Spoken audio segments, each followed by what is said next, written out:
focus on Liberia. Whatever you are, we want to say welcome, welcome, and welcome. This is Focus on Liberia. Today is Sunday and it's prime time.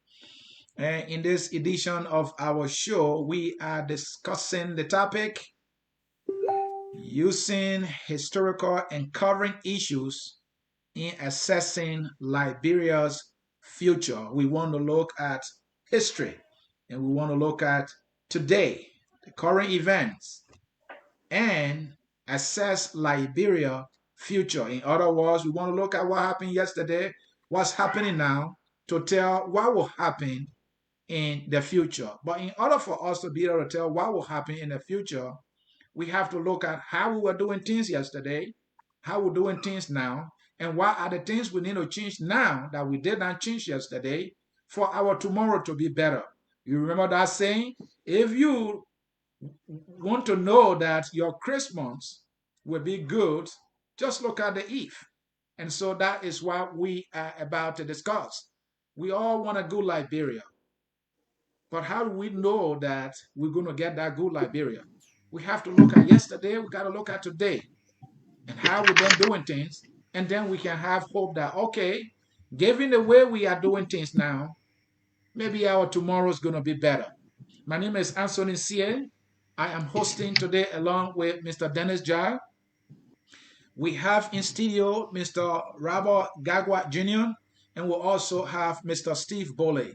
And folks in cyberspace, we want to ask you at this time to hit that share button for us as we go into this conversation. Mr. Jar, please further introduce our show. Welcome, ladies and gentlemen, to our Sunday primetime show. As Mr. C has said, we are going to look at some historical and current issues and use that to gauge the future. We have Mr. Robert Gligben Gagwa Jr., who's going to help us do that, and also Mr. Steve Bole. We want to welcome all our viewers from across the globe. This is Primetime Sunday. We are going to be discussing some politics, some history, and some issues relevant to our day-to-day activities. I want to say, Mr. Gagwa, welcome to Focus on Liberia. Thank you for having me. It's great to be back. You guys like family to me, so it's good to be back. And I look forward to a great interaction. Thank you again. Thank you. And Robert is right here in Atlanta, Georgia, where FWell headquarters is based. We also want to welcome Mr. Steve Bole joining us from Arizona. Steve, welcome to Focus on Liberia. Thank you, Mr. Jah. Thank you, Mr. Sia. Thanks to our viewers and listeners around the world. It's a pleasure being back on Focus on Liberia, as always, and I hope to have a good discussion with Robert here and the rest of you guys who are coordinating this conversation. Thank you so much. Good. And we're also expecting Dr.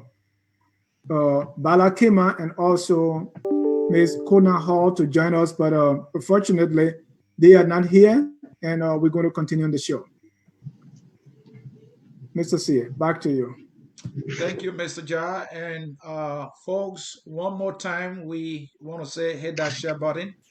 If you have not seen a conversation where the future is being predicted using the past and the present, this is that conversation, and you don't want to miss it because we have two of Liberia's smartest and brightest. They are here in person of Steve Bole and Mr. Robert Gagwa. Gentlemen, we have an issue for you to introduce. Pay attention closely as we get started.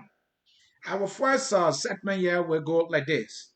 How important is the change of presidents? Looking at, let's say, from Weah to Boaka or Cummings, Yeke, Gonglo, for the country to get better or move forward. And here's the context, guys.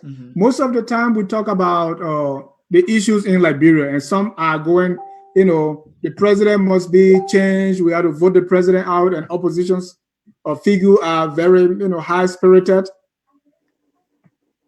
Has the issue. Some say, oh no, that's not the way. So we want to see how important is the change of president. Let's say we take Weah there and put Mr. Jar. How important is that in moving the country forward? Steve, you are looking very intently, so maybe you want to start that. Well, as usual, I always like to start off by acknowledging the Liberian people, which I believe they're the most important people, and our conversation is surrounding them. I also want to acknowledge the Liberian women so that they don't get pissed at me. That they're the most beautiful women on earth. I think Mr. Gagwa, Mr. Sie, and Mr. Jack can admit to that. If not, they will be in trouble today and maybe for the rest of their lives if they don't agree that the Liberian women are the most beautiful women, which is a fact. But I also want to say how my sympathy to the Liberian community here in Arizona. We lost a sister last night in Arizona. I also want to say to the Grandidian community how my sympathy as well. And I want to say to her family, which is the Gallo family, they're in all parts of the world as well. I want to say how my sympathy to them. Indeed, it's been a difficult time here in Arizona. We've been losing one person to another. I think since it's been 2 months now, we've lost almost about maybe 9 to 10 people.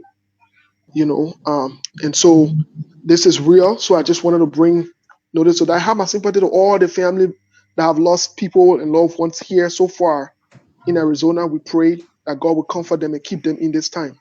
Let's get to this discussion because I think this is important too for us to understand.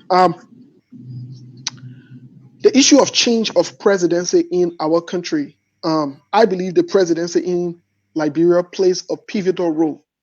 The presidency is a very strategic and critical role in Liberia that requires serious-minded, innovative person to be in charge. Because there are agendas in every country apart from Liberia. There are agendas that are set by the president.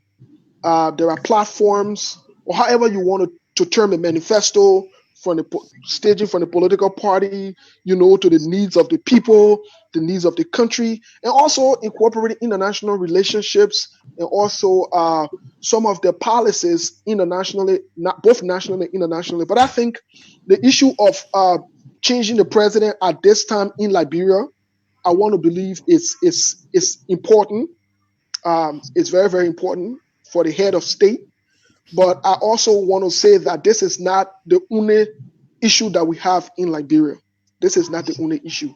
In as much that changing the president would be good, but it is also important that those different rules, those different guidelines, those different stipulations in terms of the legislature and other branches of government holding their part of the bargain, playing their role, doing what they have to do is critically important as well. So I don't want to say changing the president would not be a good thing. I don't want to say that. I don't want to say that. I want to think at this junction, the way the country is going, I think George Weah is not able to manage the country, in all honesty. So I think there is a need for the president to be changed. Your question is how important is that changing the president? Well, it's important for any country. The head of the state, it's very important. Even I'll give you a typical example, America. I mean, if you just put anyone there or you just put everyone there, it's a problem in itself. And we see it reflecting here in the policies here, in how the president wants the country to run. Then come back to our country, Liberia. We see that if you look at the economy, things are not going well. If you see the trajectory in which the country is going, the country is divided. And there's a lot of proliferation of crimes, especially the rise of crime in the country. And I'm yet to hear the president say anything about some of these things. Steve, may I interject here? Our topic.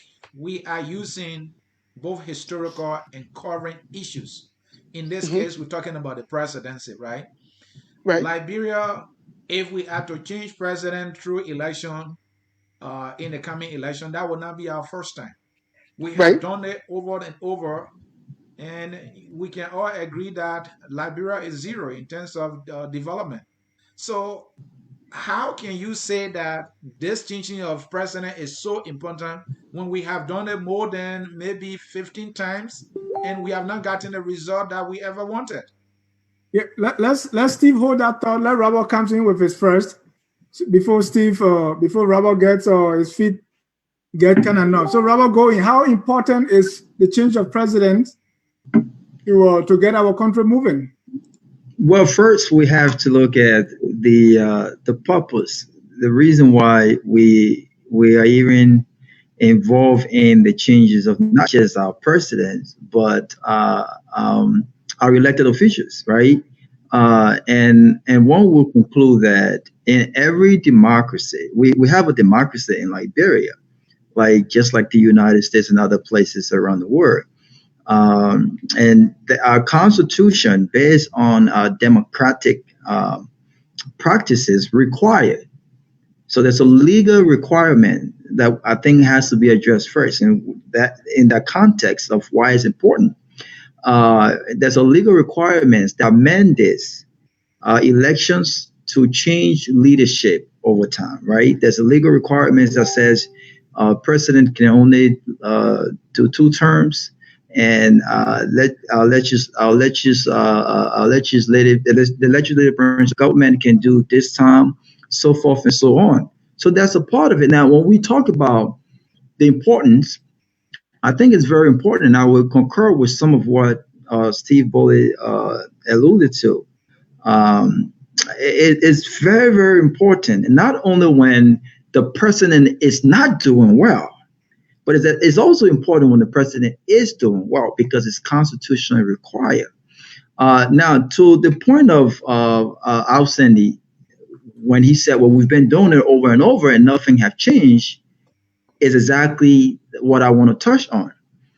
Is that when we continue to change leadership, when the first indigenous president was took over, Simon Doe, people there were problems with the American Liberian leadership, right? People felt like the indigenous Liberians were not treated well, were not respected, and there were different underlying issues with that.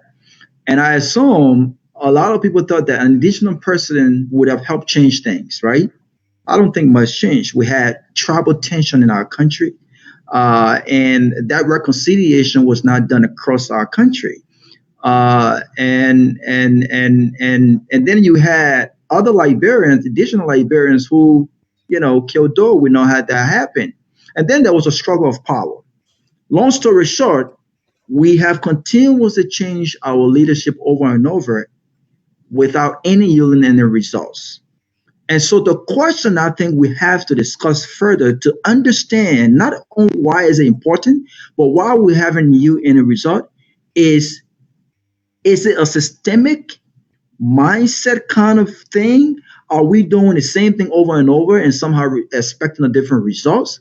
Why is it that we continuously change leadership over and over and over? If you look at our history, and for some reason, we find ourselves in a backyard. So I think that's something we have to discuss further tonight. All right.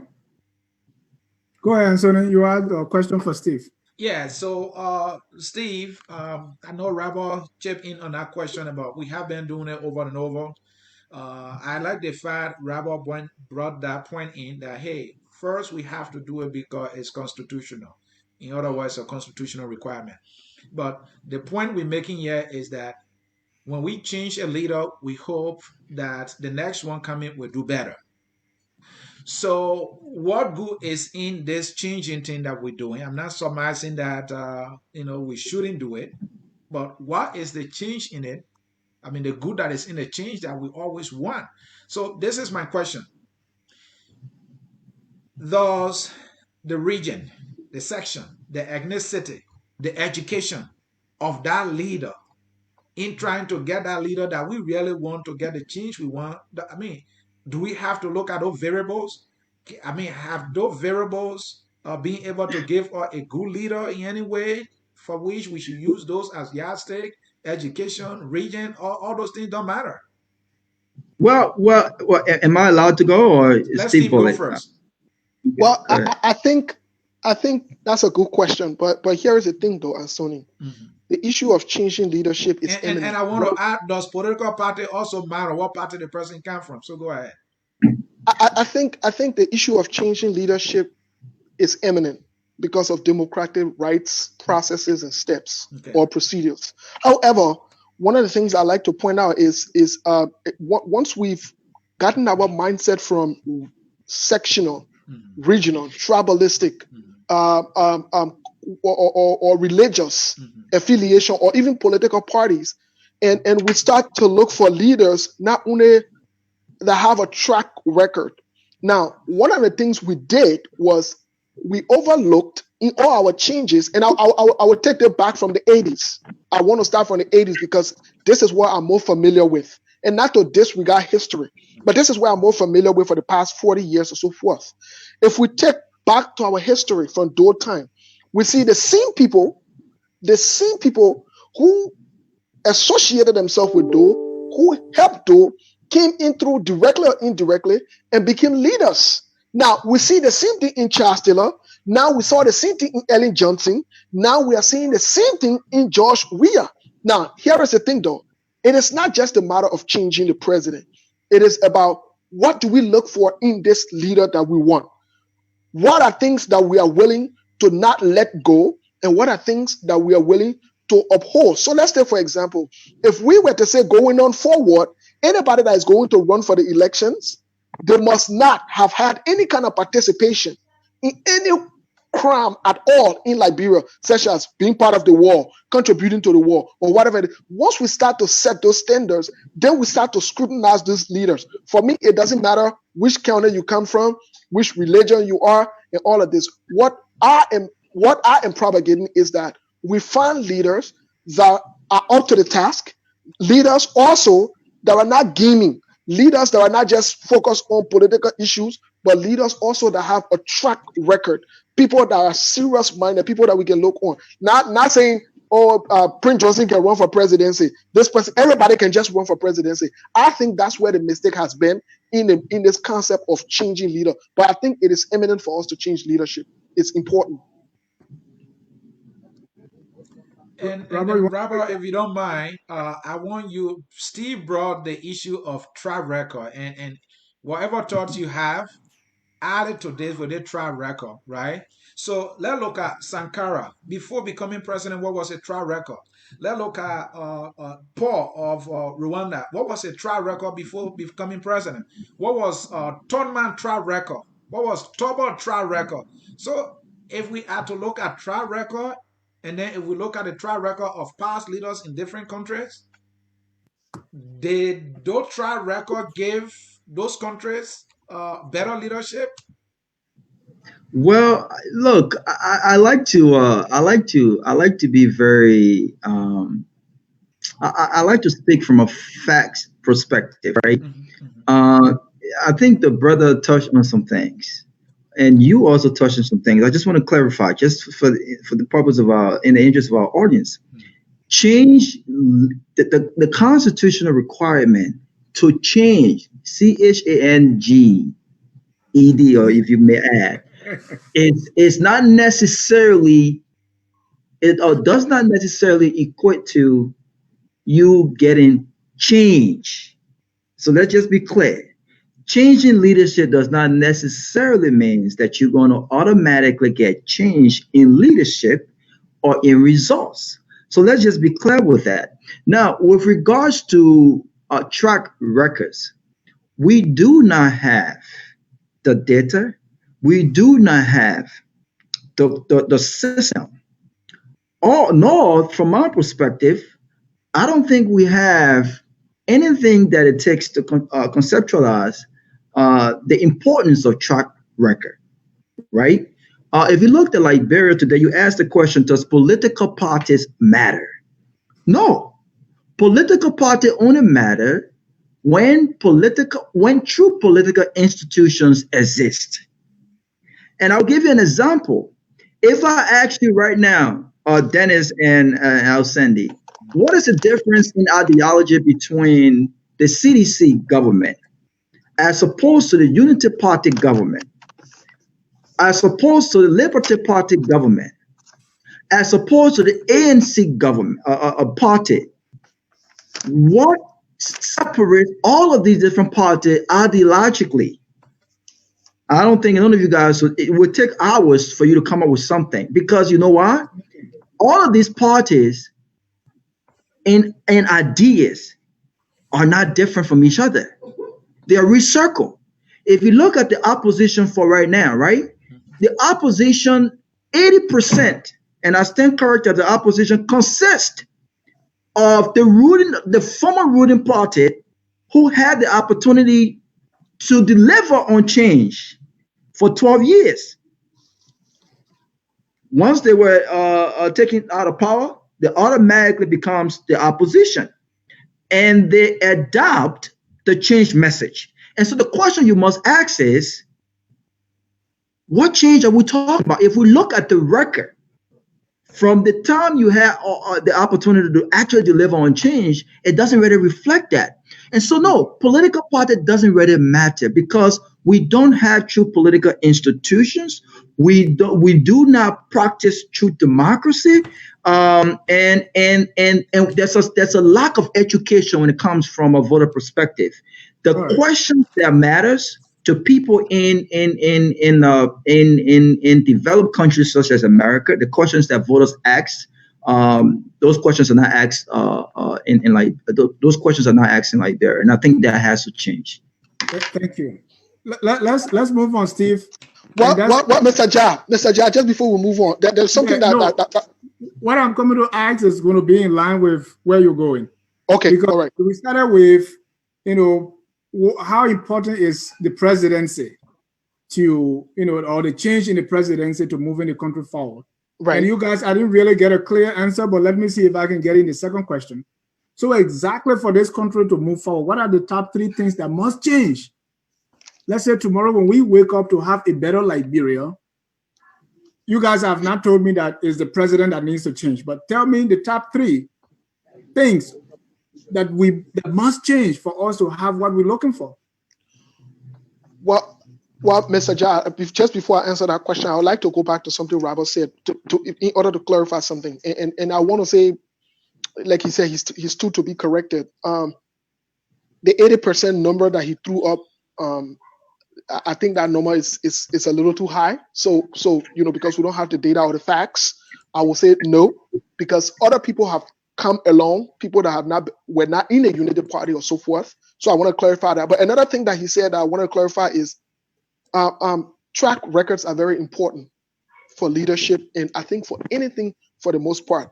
You see, this is some of the things that we Africans overlook, and it's a problem. We don't check on people's track record, where they are good at, put them there, or where they have deficiency or where they fail. We look at it as well. We must look at all of these things. We must take these things into consideration. And I give you a typical example. If someone could not do any well in the Senate and you make them president, they will not do well being a president. That's just a fact. So we look at some of these track records. But let me get to your question, Mr. Jah. I think, honestly speaking, the top 3 things that need to actually change or to be enforced or to be held accountable are the 3 branches of government in our country as we speak. The 3 branches of government. You see, I think at some point, either they got complacent, they got corrupted, or I think they got to the point wherein they felt as though they can just do what they want to do.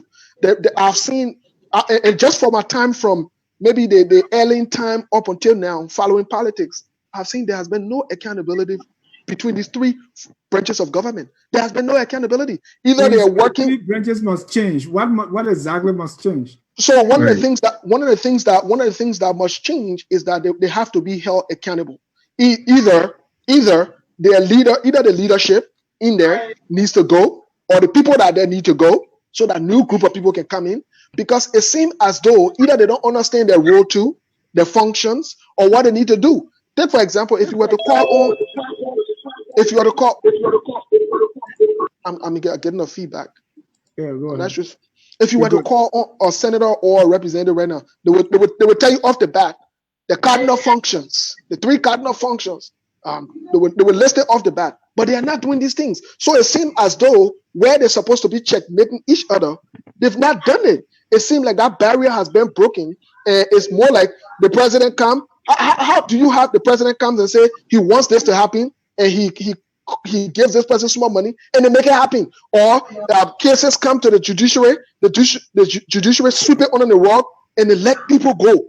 So it seems like 3 of them are working together, but in the interest, against the interest of the same people who voted them to be there.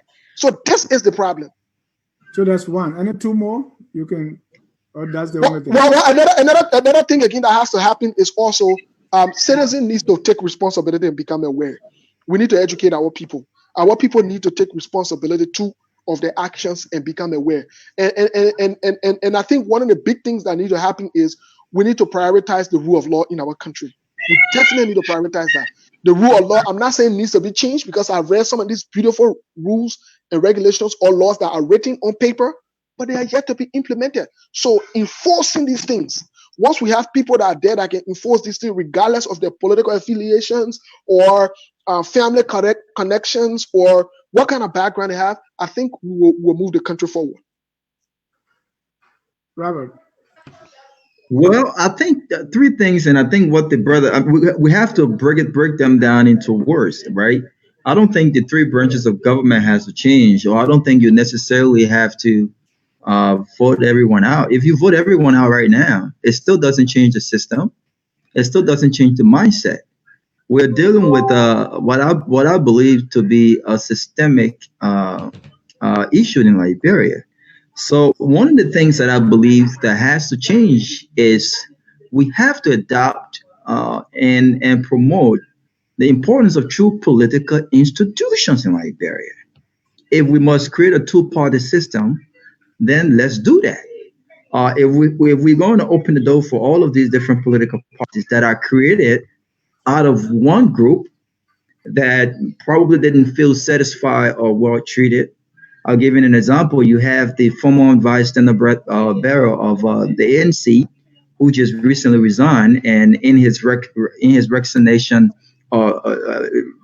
his resigning his membership, he was very clear that the party did not support his ban for the Senate. Right? Is that a substantial amount of, is that a good reason to want to leave a political institution because that institution did not support your ban for Senate? And so I think we have to encourage true political institutions in Liberia based on ideology. Another thing that has to be done is he's brother spoke to educating our people. It's a systemic issue. We have to educate our people on what are important. Right now, you see lawmakers distributing rice, or some people are distributing money. Now, if you have a country where you have 80% of the people who live below $1 a day, people who are hungry, people who are poor, and people who are not educated, of course, the 15% educated is going to take advantage of that system, because what the things that are important to those people are not questions that we ask, such as, what are your plans for healthcare? We have a broken healthcare system. What are your plans for the economy? We have a broken economy right now. What are your vision when it comes to educational reform? Or what are your vision when it comes to job creations? These are important questions. These are questions that go that last beyond the one bag of rice and gallon of oil. We don't ask those questions in Liberia. And so we have to change the system, the mindset. If we change these things, if you have true political institutions, and I'm a member of ANC, for an example, I cannot just leave ANC because I'm unhappy with the standard bearer of ANC. I cannot just leave CDC because I don't like George Weah. That's not a good enough reason. Imagine if Democrats who didn't like Obama just left the Democratic Party. That's absurd. And so these are things that I think we have to change. As we begin to change these things and educate voters on what power they have, because they have the power to elect and fire. They have the power to hire and fire people that represent them.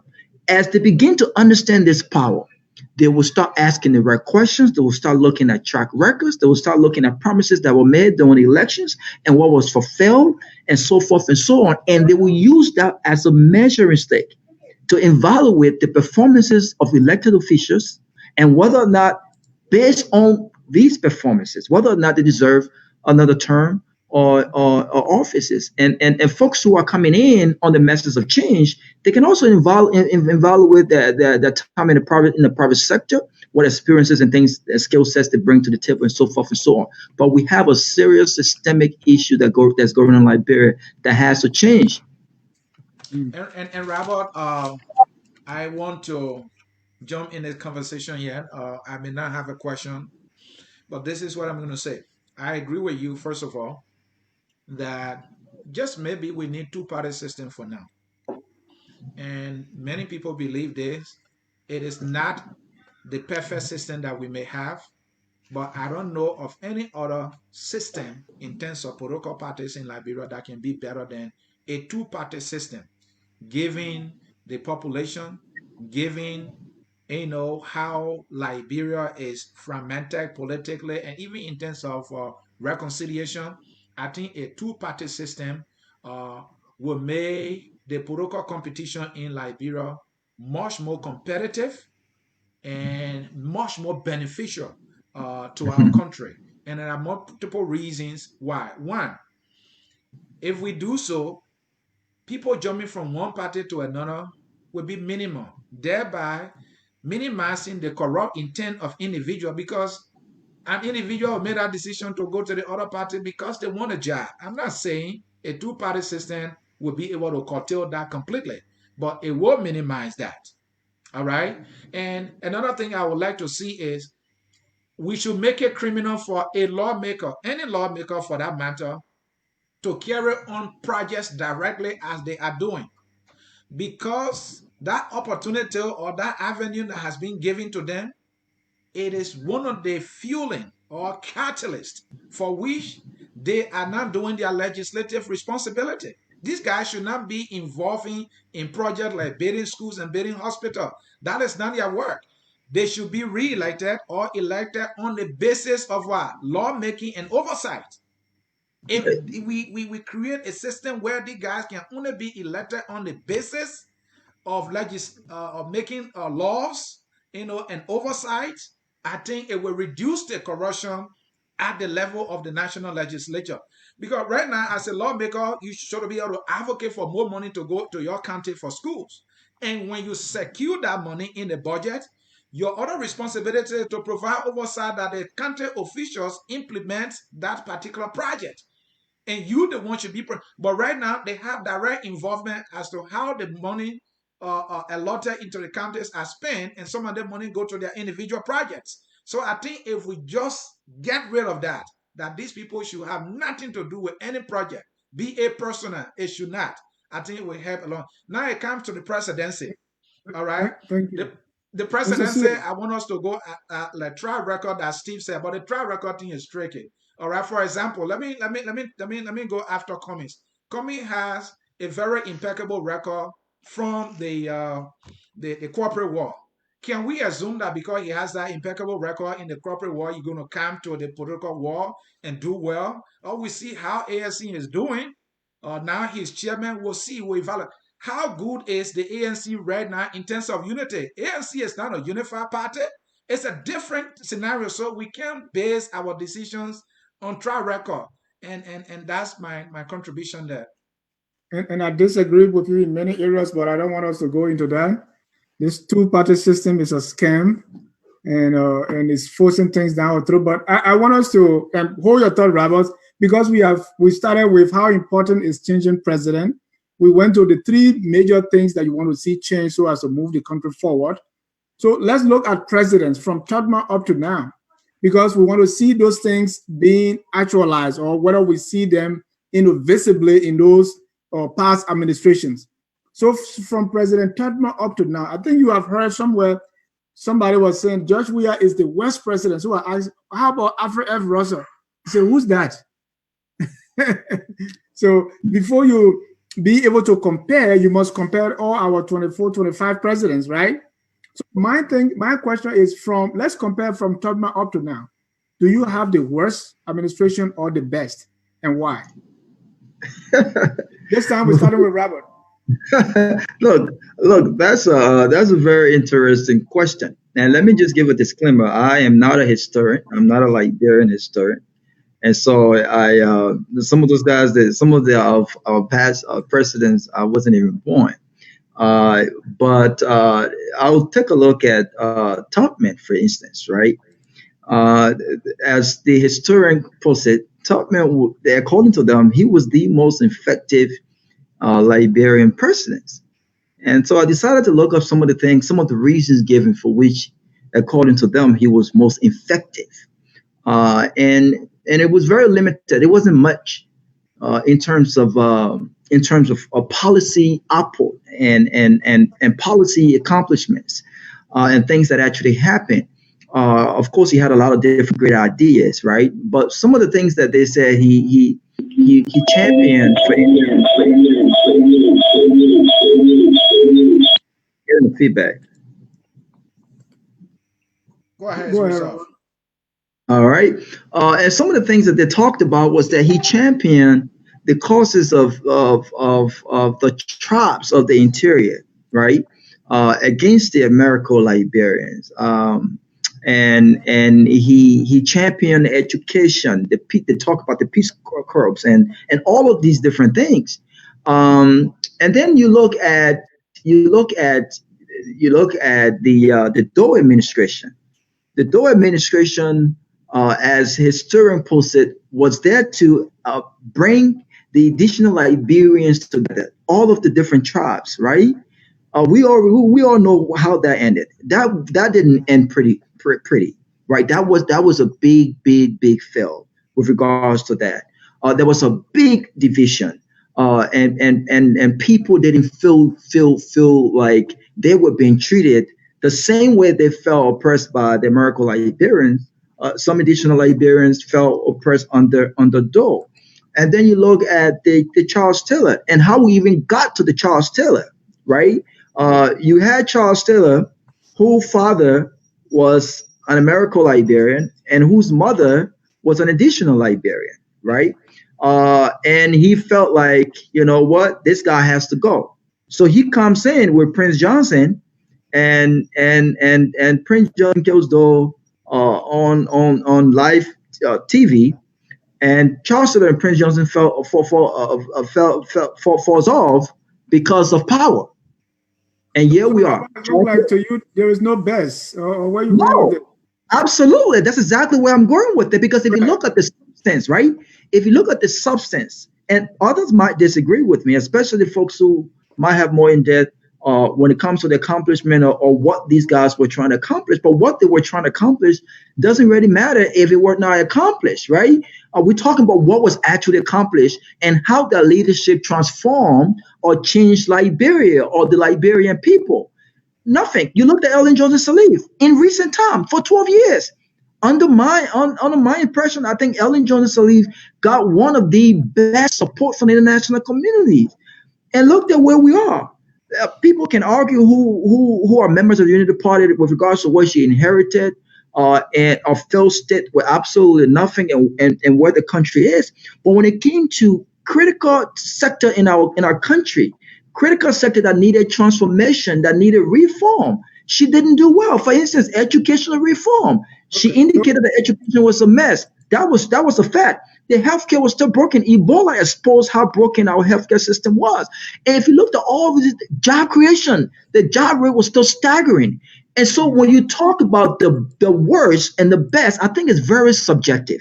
It's very subjective. Yeah, we want your opinion on that. And in terms of who like who support who, and like I always say, every Liberian politician and everyone who's involved always support their own devil because the same issues they have in others, they justify in their own. And so I Thank don't you. think necessarily there's a worst and it's a best. And maybe in my lifetime, I look forward to maybe we can have that discussion on a factual basis. Let's go to Steve. Tubman to Weir, the best or the worst, and why? Well, I think I would have to agree with Gagua here for this one that I'm yet to see a best because I've been looking at the track records. What people term as normal days, I still try to question what was the normal day. Is it because there was no war? at the time? Or is it because during Charles Taylor time, certain people were in power of authority and they could bamboozle other people and get away through? Or is it under Ellen Johnson government, bunch of nepotism, corruption, stealing, and all of that was done, and certain people benefited at a very large extent, and the rest did not benefit? Is that what we are qualifying or quantifying as, oh, this other group of people, this government was good, this government was bad? I would say for me, uh, personally, and in all honesty, there has been no good because I've not seen anyway. Imagine going to Liberia in 2016, 2017, 2018, you go there, and light is still going off and coming on. Like, imagine in the 21st century, you know? But let me say what I think is worse. What I think is worse. I think the current government and the past government worsened the situation of the Liberian people, starting from Ellen Johnson, even into George Weah's third year. And the reason I say this is because it is not about the problem they inherited. I think it is about what they've done with the problem that they inherited, at least to make things better so that other people can build up on. Every day that's some kind of excuse. Every day we might give the president chance and send the president took over the president. The president never knew, say, he was going to take over that kind of mess. He never knew. He knew. So if he knew it, then the expectation should be he should work on something. So I think, in all honesty, Liberia has been in a state of quagmire. People have just been benefiting. People have not benefited. The country has not benefited. The typical Liberian people have not benefited. Even our resources, they can't for it for the next generation and so forth. So I think it is very unfortunate for some of us who've lived in different countries. Let's take, for example, our neighboring country, Ivory Coast. I lived there. President Ufwe Boigny, if you go back to the record, this is a man who set the country on a path and on a trajectory today. The very first time I ever saw a skyscraper in my life, I saw it in Abidjan. The first time I ever saw escalator in my life, I saw it in Abidjan. You see it? So these people are the people we can refer to in history and say these guys sacrificed, lay foundation so that the people today, they are enjoying that benefit. You understand? But let's look at Liberia. What do we have? Everything dusted.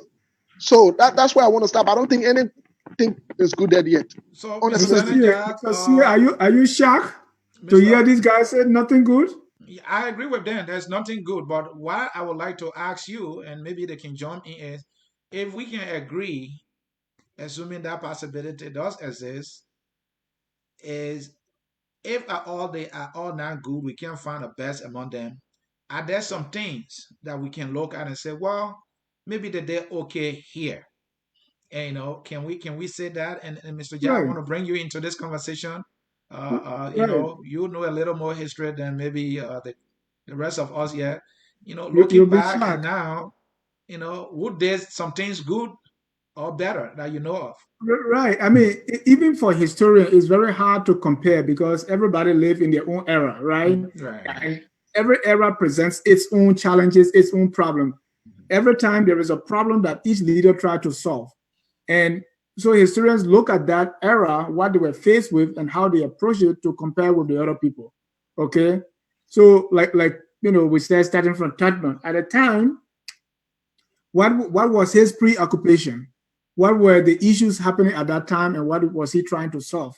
And then we compared going forward. So I don't want to take it away from all of them. I think there are certain things that they did better and certain things that they did bad. But what all of them did wrong is to really set that foundation.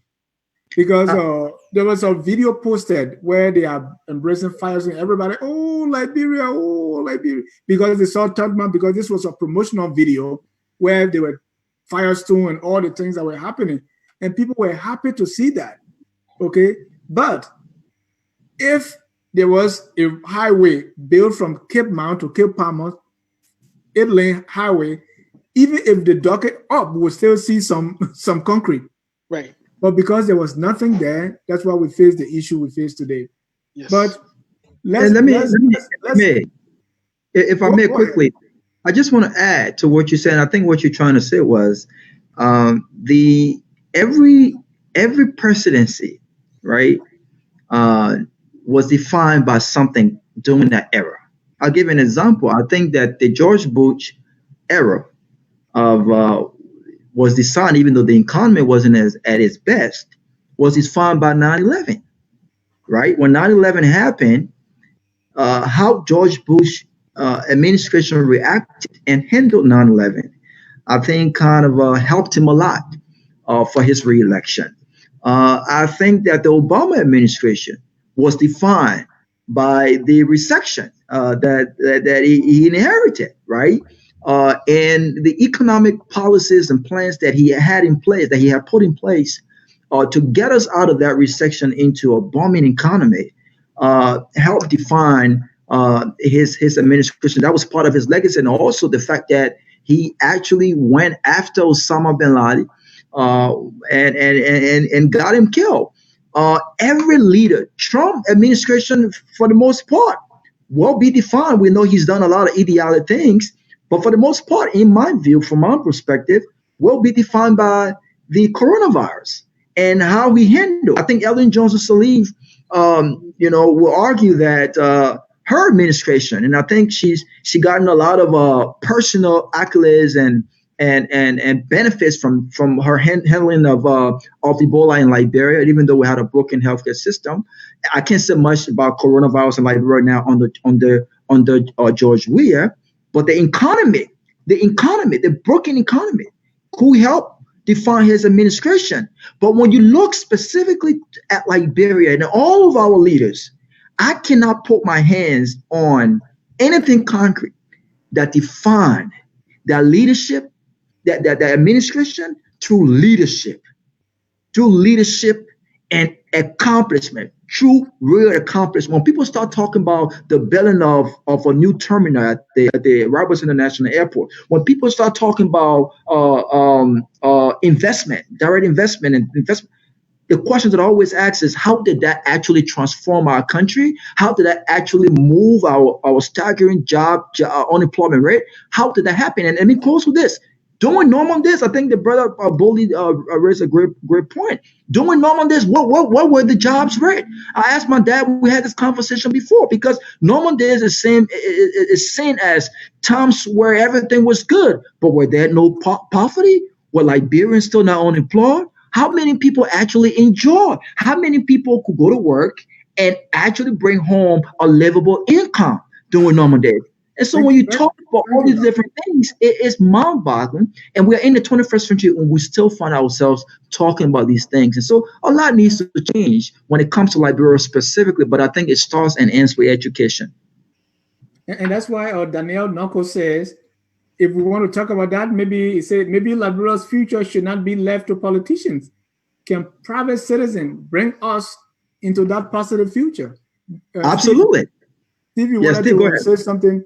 Because at the end of the day, at the end of after you come in, Steve, what we want to say is, so based on this now, what do we predict about the future? Where are we going? But Steve, end your thought and you can tackle that. Well, let me get into what do we predict, because I agree with most of the things that we said here. And it's very, very hard to really quantify or qualify all these achievements and these guys and this did that. But something I want to say here that's critically important, though, I think both the Ellen-led government and the George Weah-led government exacerbated our situation in the country. Rabbi is not saying anything about the George Weah government. So let him say something. And I think this is where we could have restart the clock. I believe that's where we could have restarted the clock after the war, after Taylor left, after the interim government, all of that. I believe that was the turning point in the history of Liberia to some extent. But yet we did not seize the opportunity, like Joseph Barker would say, opportunities were squandered. And I would agree with him 100%. But let me come to something here that to predict the future. Mr. Ja and Mr. Dennis, and to the listening audience, one of the things that is critically important in Liberia right now is to get a mindset of our people fixed. And I don't think jumping into the educational sector would help, because let me give you a typical example. If your mind is not set or is not focused, you cannot even learn or retain what you've learned in order to carry out. Now, I'm not saying education is not key or it's not critical at this stage. It is. But let's get a mindset of our people set first. What do I mean? Uh, there's a lot of things that are happening in Liberia at once that can just be summarized in just one word, and that word is the entire country is traumatized. The entire country, because people are doing things that they should not be doing. People are being elected, probably that should not even be elected because they don't even understand why they're elected or what they should be doing. But then the most important thing, which is dangerous, is people are breaking the rules of law on a daily basis in front of the eyes of authority, and these authorities are either victims or they're perpetrator. And that's where I think the bigger problem lies. And if we don't address it and we push it under the rug or we try to ignore it, we will have a bigger challenge and bigger problem. And I know we have the opportunity to dive into the young people so that And we can look Steve, into the mindset. Steve, Yes. nowadays when you watch talk show in a Liberian community, everybody talking about change mindset, change that mindset. I continue to hear this over and over, and this is why I want to say to people, what do you mean when you say change mindset? Is it that people don't have or something to say about how are Liberians different from Americans? For example, in electing leaders, look at the leader we elected, look at the leader America elected. How is America that have all the education different from Liberia when it comes to decision making? So the whole thing about change mindset is, I think people just saying it because maybe that's the only thing they have to say. This is what I'm going to say to that. Robert, Liberians, this saying that change mindset, let's just put it aside. How do you change mindset, by the way? Are you going to educate people? This is what I think we need to do. Human mindset involved with their surroundings, with development, with experience. I came here at the age of 32. I didn't have bicycle. I didn't have computer. I didn't even use computer in Liberia. I didn't go to computer school. But when I started school, I started playing with computer. And that's how I evolved. That's how come I started experiencing development. The laws here, how they are applied, how they are enforced, I was compared. The places that I work, the environment, I adapted. So Liberians, when you say change mindset, I don't understand what you're talking about. You know what we need to do? If we don't have roads, let's build our roads. Let's build our schools. Let's train our teachers. No. Liberians we've involved through these developmental processes, and the mindset will change. So people should start saying No. No. change mindset. That thing is just empty talk. No. I No. think Sorry. Just before Robert come in, let me just say this one. Let me just make this last point. Just before Robert come in, you are right. Most people use change mindset either as a cover up or as just going with the regular flow. But let me tell you what change mindset is. And Sonny, even if you were to build roads in Liberia right now, the roads do not maintain themselves. You will need people in the right mind to maintain. So let me just give you a typical example of how this can start. It starts with you and I first. So let's take, for example, and I always use the example on the women. On the women, typically, women must start standing up for each other. In other words, if one woman or a guy goes ahead and send you a woman, send you another woman, maybe naked picture or sexual video or some kind of thing that's graphic, what you, the woman, should do, delete that and shame that person who sent it. You see? Not only that, if we see people coming up in public and being vocal, disrespectful, cursing women, doing that, then we should not tune into that. You see it? The mindset is gradually changing. So it starts with all of us first. It's not that we're just going to automatically wrap people and change the mindset. When you came here at age 32, what you saw in the society, change your mindset. So if you used to think that wearing lapa and walking in the street, the how it's supposed to be, you don't see people here wearing lapa and walking in the street. So when you start doing it one or two times, everybody doing something different, you will look funny. So this change of mindset is a gradual process, but it has to start.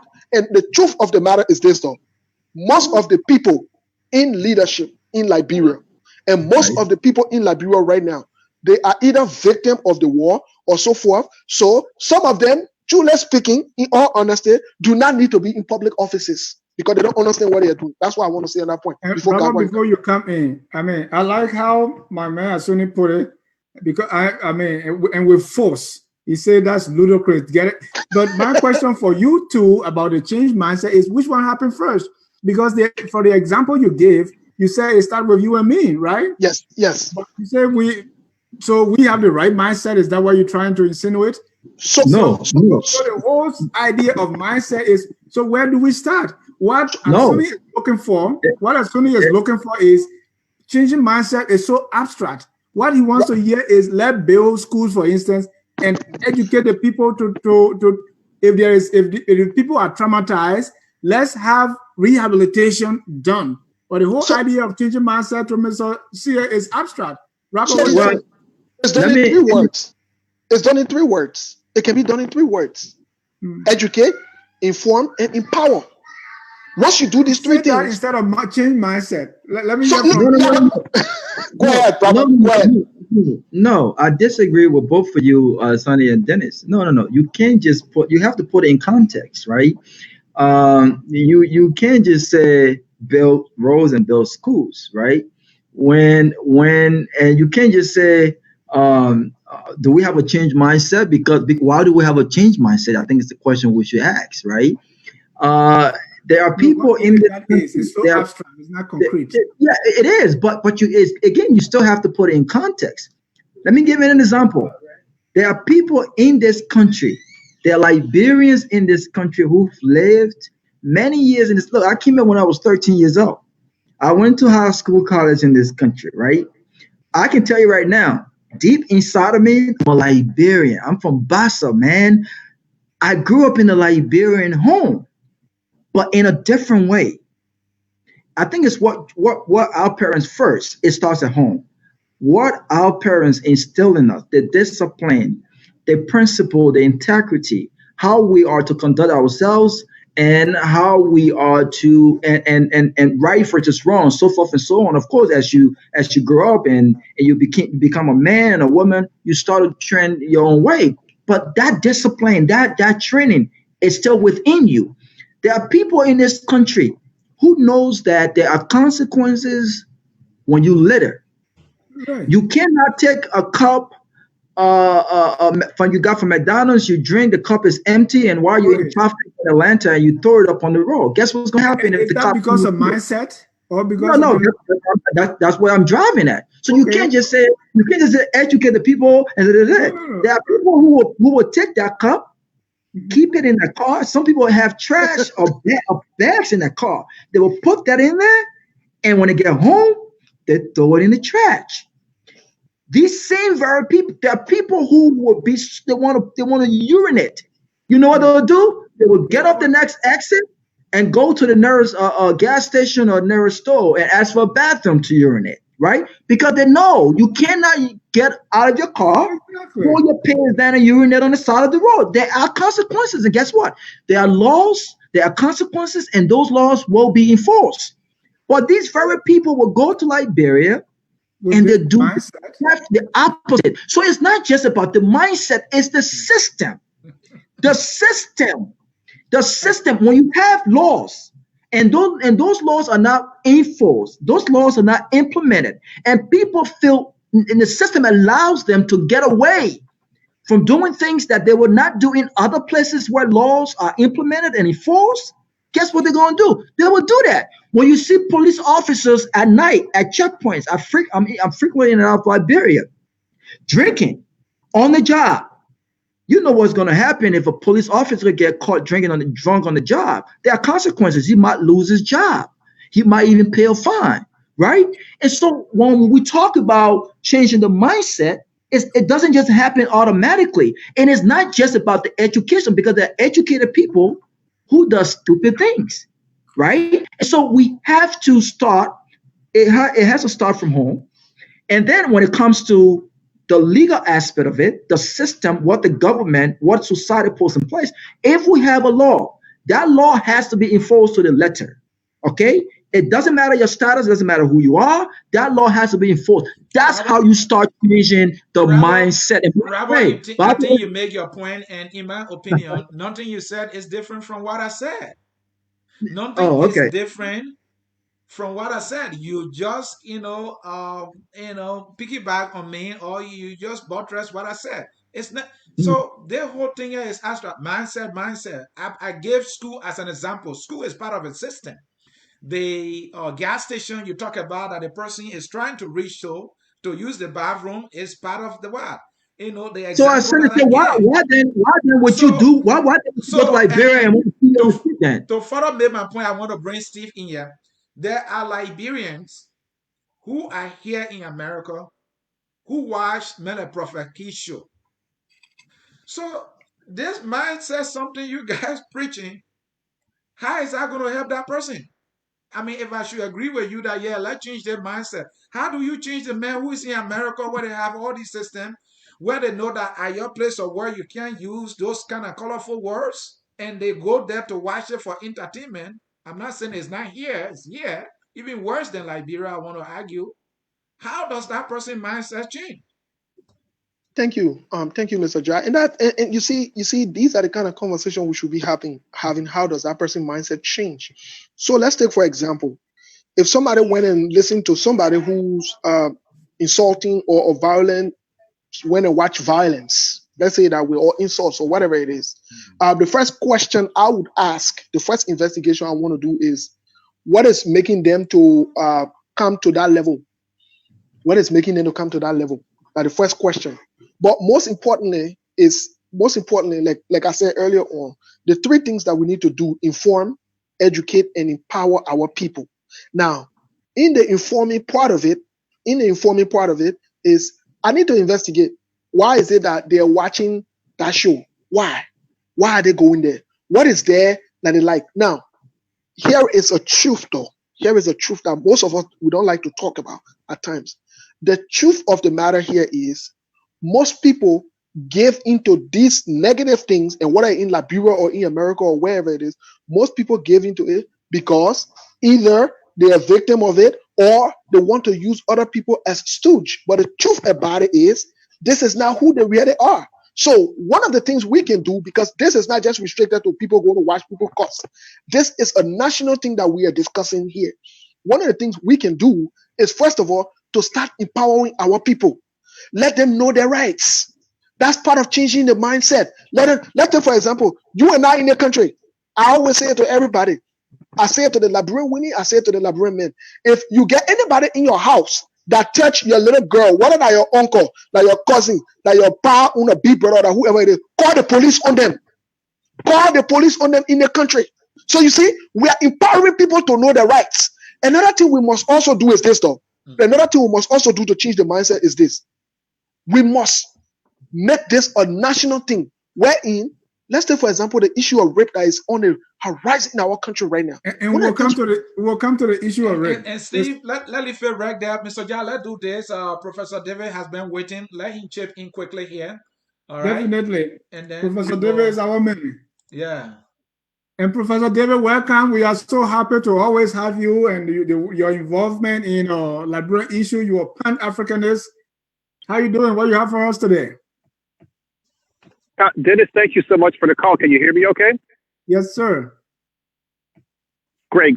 Well, basically, I wanted to say this, and I'll just be very, very brief here. I think that the current state of Liberia basically is a reflection of its leadership, or rather lack of leadership. And I think that the issues, specifically economic issues of Liberia, is pretty much an easy lift. And what I mean by that is that it's a country of only 4 to 5 million people.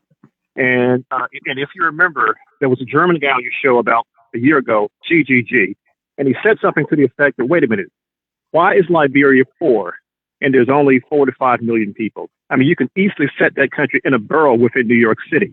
And so what Liberia needs, economically speaking, is actually international investment. But here's the issue, Dennis. The government of Liberia is not serious. And one of the reasons why a nation like China and India are world powers is because what? They invested in their diasporas. And those folks went back to those countries and they rebuilt those countries. But here it is, Liberia has a huge diaspora and they're not investing in these people. And these folks in America, in Canada, what have you, have literally billions of dollars. And I'll finish the last thing too. Ghana, in terms of the year of return, it was extremely successful last year. They made billions of dollars because what? Ghana invested in the Black diaspora, more specifically African Americans. And as a matter of fact, the Ministry of Tourism for Ghana is the Black American, and he brought billions of dollars to Ghana. But the government of Liberia is not serious. And so therefore, the diaspora is not going to work with a government which is not serious about their people. And I'm saddened to say that far too many Liberians really don't care about the average citizen. It has become a money grab. And that's a part of the problem. So thanks so much for my call, gentlemen. And you guys have a great evening. Thank you. All right. Cecilia, you want to bring in another caller? Or? Yeah, let's bring Mountain in. There's a caller here by the name Mountain. Mountain, you are live on Focus on Liberia. Question or comment? Yes, hello? Hello, Martin, your full name? Yeah, this is Martin. Martin Zenway calling from Cleveland, Ohio. Welcome, Martin. Cousin, what's up, cousin? Yeah, thank you. Yes, I was just calling. I'm enjoying the show, and I saw the earlier show today. Again, cousin Robert, how you doing? I just wanted to add, when we talk about change our mindset or change our people mindset, I like what some of the panelists were saying. It starts with us. As a former community leader for two different communities in the U.S. here, and as a businessman in Liberia, as a Liberian in the U.S., when we look at our community, for example, because when we say it starts with us, because a lot of time we in the diaspora and we just talk about Liberia, oh yeah, the people can do it better, this can do this, we can do this, if I were there, I would do this, but when we look at our community here, I don't know any community, prove me if I'm wrong, that function in the diaspora like a well-oiled machine. And one of the things that we tell people is we can do it here. This country where everything, nobody relying on anybody for anything. If we can't do it here, we can't do it in Liberia. That's part of the problem. We need to elect leaders, not because they're friends, not because they're the same tribe. Like we said, one of the panelists was saying, looking at the track record, we don't do that. And one of the things is when we're not in the position, one of the problems, we are not realistic with ourselves. We always feel like we know the answer because we're on the outside looking in. But when you go in, you tend to find out that it's a different and sometimes very complicated situation. So the whole thing about changing mindset, for me, the way I do it when I go to Liberia, I have a business. If somebody do something that they're not supposed to do, I give you a second chance. If not, I fire you. Because a lot of times we like to say, oh, we all Liberian, because of this, let's forget it. No, you can't do that. That's how we have to live by example. That's the only way we can change our mindset. Every time I go to Liberia every year, people know, sometimes they call me deportee. Sometimes they call me missionary. Because I'm not going to bluff. I will bluff when it's time to bluff, don't get me wrong. But I'm not going to live, a lot of times we go to Liberia, we try to live like we don't live in the U.S.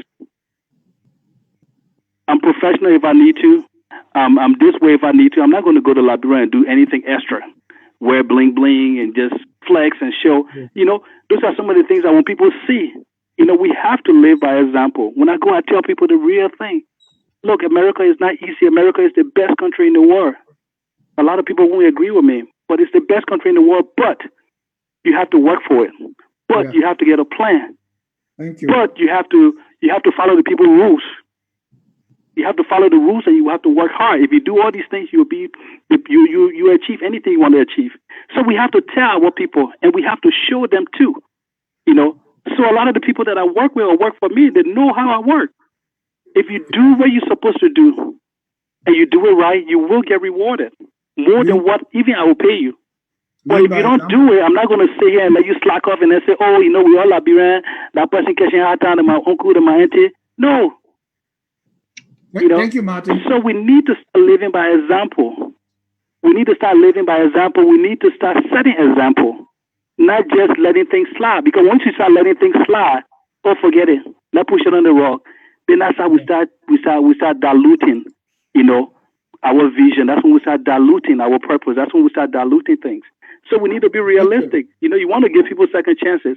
But when you talk about changing people's mindset, we need to set the tone and you need to live by it. When you live by it, people see how you live and they know you mean business. when you look at our community here, how we choose our leaders, and then we sit back and complain about the leaders. Oh, that person not doing nothing. The community are running good, but nobody doing nothing now. Because again, we elected them based on friendship, based on this, and then we stand back. We don't want to support them. Thank you, Martin. So we need to start here. We need to start here because this is our home now. A lot of us will go to Liberia, a lot of us will visit, but this is our home now. So we need to start here by uniting. We need to start here by living by example. We need to start here by setting the tone and holding our leaders accountable. Because one of the things is when you speak up, people feel like you're against. You're trying to embarrass me. Oh, small ball. What is small ball saying? So we need to stop that. We need to start setting the tone. We need to start living by example. We need to start it's another form of educating, but not academically. You're educating them by letting them know, like, look, I'm working with you. You hear a lot of family complain. I send money to my family, and my family spoil it. They say to do this, they spoil it. But what did you do after that? Because the same family will still be calling you for you to help them. What did you do? Did you just stop and give up? Thank you. Thank you. Okay, gentlemen, respond, and then we're going to move on to political parties, using the CPP as an example. We'll respond to our callers. We have one more caller, but let me get a response from you. Well, Robert, are your cousins, so let's start with Steve. Well, and you Robert, go ahead. You guys should Robert, not go ahead. forget Professor Larry's point he made too is very valid. I want to let me start with my cousin. I think he made it's a very, very smart man. He's a very patriotic Liberian, and I think he made a great point. We have to.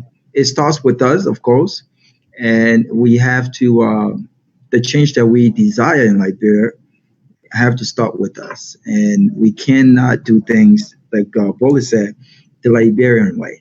And so to the professor, I think the professor made some great point. What I was a little confused about though, when he said that in Ghana the minister of state is an African American. Was that what he said? Yeah, the minister of tourism. Yeah, the minister of tourism is an African American. I got to double check that because I know that Ghana in their policy, the open for business campaign was one of what in along with with them embracing dual citizenship was one of the two policies that they put in place to encourage diaspora Liberians support to those countries. I think it was Ghana, Nigeria, and Senegal. And so I got to double check on that. But I think he made some good point. But I don't think, though, that Liberia has to have African Americans in key positions to encourage direct investment or to have folks from these different countries invest in Liberia. I don't think that I totally disagree with that statement and that. But other than that, I think he made a good point. Well, I think what Robert don't want to consent with is the fact that the doctor not only made a very good point, or the professor, didn't only make a very good point, but I think it's about the fact that the doctor also pointed out that the economy in the country, the trajectory in which the country is right now, is a reflection of the CDC-led government and the president that we currently have, like I said, from day one. And sometimes people don't like to point out to these things when we say people trying to be political, but these are facts. We see chaos, we see confusion, we see ladders of seriousness, as though people don't know that they are running a country. They think this is a boys' club and everything will wake up one morning, everything will just be fine, and everything will fall by implement. That's not how it works. That is not how it works. So I agree with the professor 100%. We must invest. Even in biblical history, I am yet to see any country that made it in the absence of those from the diaspora. I'm not talking about those who go to Liberia to hustle or want to hustle the government, want to hustle the Liberian people. No. There are serious minded Liberian people that want to invest in Liberia, that want to do something productive for the country. But as soon as you speak one time, they say, you're against the government, so we can't do this. You're against that one, we can't do that. So it's hard. I think if the enabling environment was created, that would help. So I have to agree with the doctor. And I also have to agree with the most recent caller who alluded to a lot of things when it comes to our changing our mindset. And I will say this, though.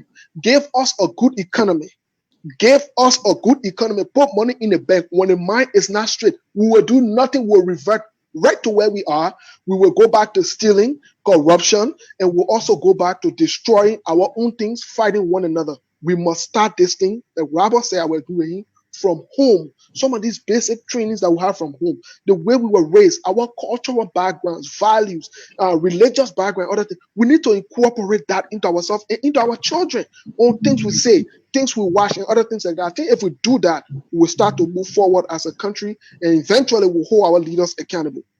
And Dennis, Thank before you. we move forward, hold on, Dennis. I want to give Robert the opportunity. I want to believe he forgot the other point made by Professor Larry, that what we see today in our country is a direct reflection of who our leaders are and how they govern.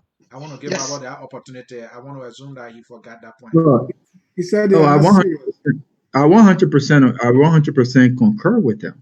It is a reflection of where we are, and the fact that we are not moving in the direction we all desire. Let me just I think Bully said something about something that I didn't want to mention. Uh, I don't think Bully probably, I don't think he knows me that well. But anyone who knows me, other than folks whose minds are already made up, and I'm not here to change minds, I've always been a very independent thinker. I do not, I'm not, my opinions are That's not how Rabo controlled started. by a political party or political father, and whatnot. And so I've been very, very clear over and over. And I'll use 1 minute just to say this, because if you get me started, then we're going to go another hour. But I've said over and over that the expectations of this government and the change that people expected have not been met in that third year. And I mentioned the economy. The first year of President George Weah, when my friends in Unity Party said, well, the economy is still bad, I said, hey, give it 15 months. When Seditian said, well, we inherited a bad economy, it's 3 years, I've said, well, you can no longer blame what you inherited. The question is, what have you done? What economic policies have you put in place to get us out of the economic mess that you inherited? This becomes your economy. So I've been very, very clear on the failures of this administration. What I'm also going to not do is to allow those who have power for 12 years and fail in many of these areas to pin a whole brush of hypocrisy on what they think change is now, because they are no better than this government. They cannot be trusted. Yes. Thank Thank you. you. Let's go to political parties before we bring in, let's introduce this segment before we bring in our other callers. And representing the political parties now, we have three major ones that have come together to work together called the CPP, or Collaborating Political Parties. Of late, we saw two things I want us to touch on the CPP. First, let's start with the CPP and former President, Madam Ellen Johnson Sirleaf. We saw President Sirleaf visiting the CPP headquarters, and there were questions asked her, which a lot of people did not like. But let's say, in broad terms, is President or former President, Madam Ellen Sirleaf, an asset or a liability to the CPP? We heard Mr. Henry P. Costa went bananas, went bonkers when he, and used all kinds of colorful words, describing the affiliation of CPP with Ellen Johnson Sirleaf. Okay. So tell me if President Sirleaf is an asset to the CPP or not, and if Mr. Costa was wrong or right about his assertion of President Ellen Sirleaf in regards to the CPP. Who's going to start? I Mr. think Bolo, you can start. let's see get his segment started. He's on the Well, side of the CPP. well, let me be emphatically clear here. I think, and I want to thank Robert for clearing the air. That this is the right thing to do, and regardless of who you support. So I must commend him for that. But let me get to this whole CPP thing. This is where my disappointment, my frustration comes in with this entire CPP thing. Let me be on record here for saying this. I don't do recycles. I didn't come to support a CPP because I wanted to shield certain people or I wanted to I wanted certain people to take the glory and joy. We are low like the boogeyman or whatever. No. I don't play like that. That's not how I play. I don't understand that. I don't understand because when I hear Liberian politicians or other people who support political parties talk, they say, "Oh, you don't understand Liberian politics." What about the Liberian politics that we don't understand? For us to make one crook look like they're not a crook today because we're all in the same camp, I don't roll like that. Steve, let me correct myself. President Sully visited the UP headquarters, not yes, the CPP headquarters. Right. I think the CPP, in all honesty, generally, the way they are proceeding is very wrong, especially in terms of recycling people like Prince Moyi and bringing other. No. Samuel Johnson and all the people that no. I believe that's wrong. I will not use the words that Henry Costa used. I will not, because that's not how I express myself. But I think Henry Costa is 100% right. Ellen Johnson Sirleaf should not. And I hear United Party people will say, "Oh, that one political team, that one team, nobody shouldn't put them up inside." No, that's truth. We are in a collaboration. So whatever will impact us directly or indirectly, we must speak about it. So we're not going to play that little, I see people, when you talk to them, some of my friends who are in the United Party, some of them get pissed off and they take it personal. I don't care if you take it personal. My commitment to Liberia is not with a friend or whatever it is. The truth of the matter is, Henry Costa was right for venting about the CPP trying to directly or indirectly incorporate Helen. To be honest with you, if we want to change, we need to get rid of Ellen. Ellen does not need to be part of this. I'm saying it here today. Ellen does not need to be part of this. She needs to go. She betrayed them before. She supported George Weah. We got George Weah today. Why bring her back? If you want to bring her back as a partisan, that's fine. But then let the CPP, let other people know what the deal is, what's going on. So I'm saying here, to be all honest, if we want this change that we really yearn for, we need to start playing these funny little games, and we need to move on as people. And so that being said, in all honesty, somehow we are looking at our support now for the CPP because they're acting funny and fishy. And I don't play like that, like I said.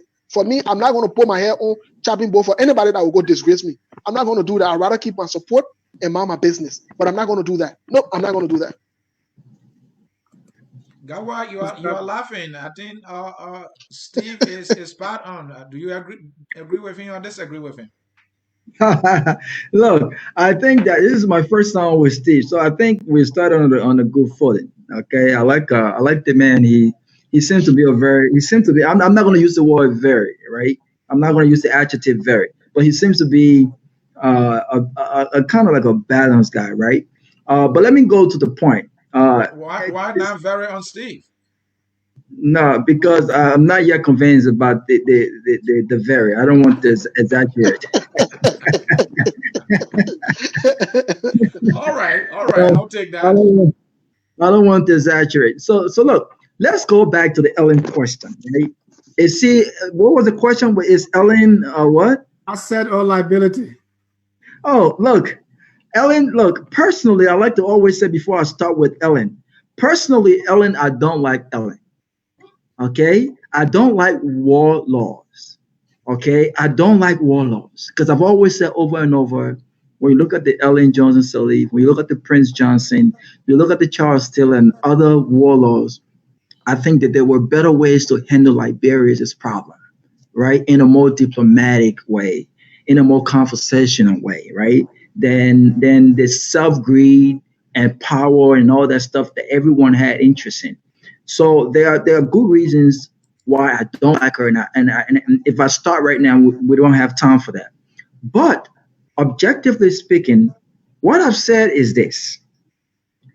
I said that if certain people within the collaborating opposition political party will attempt to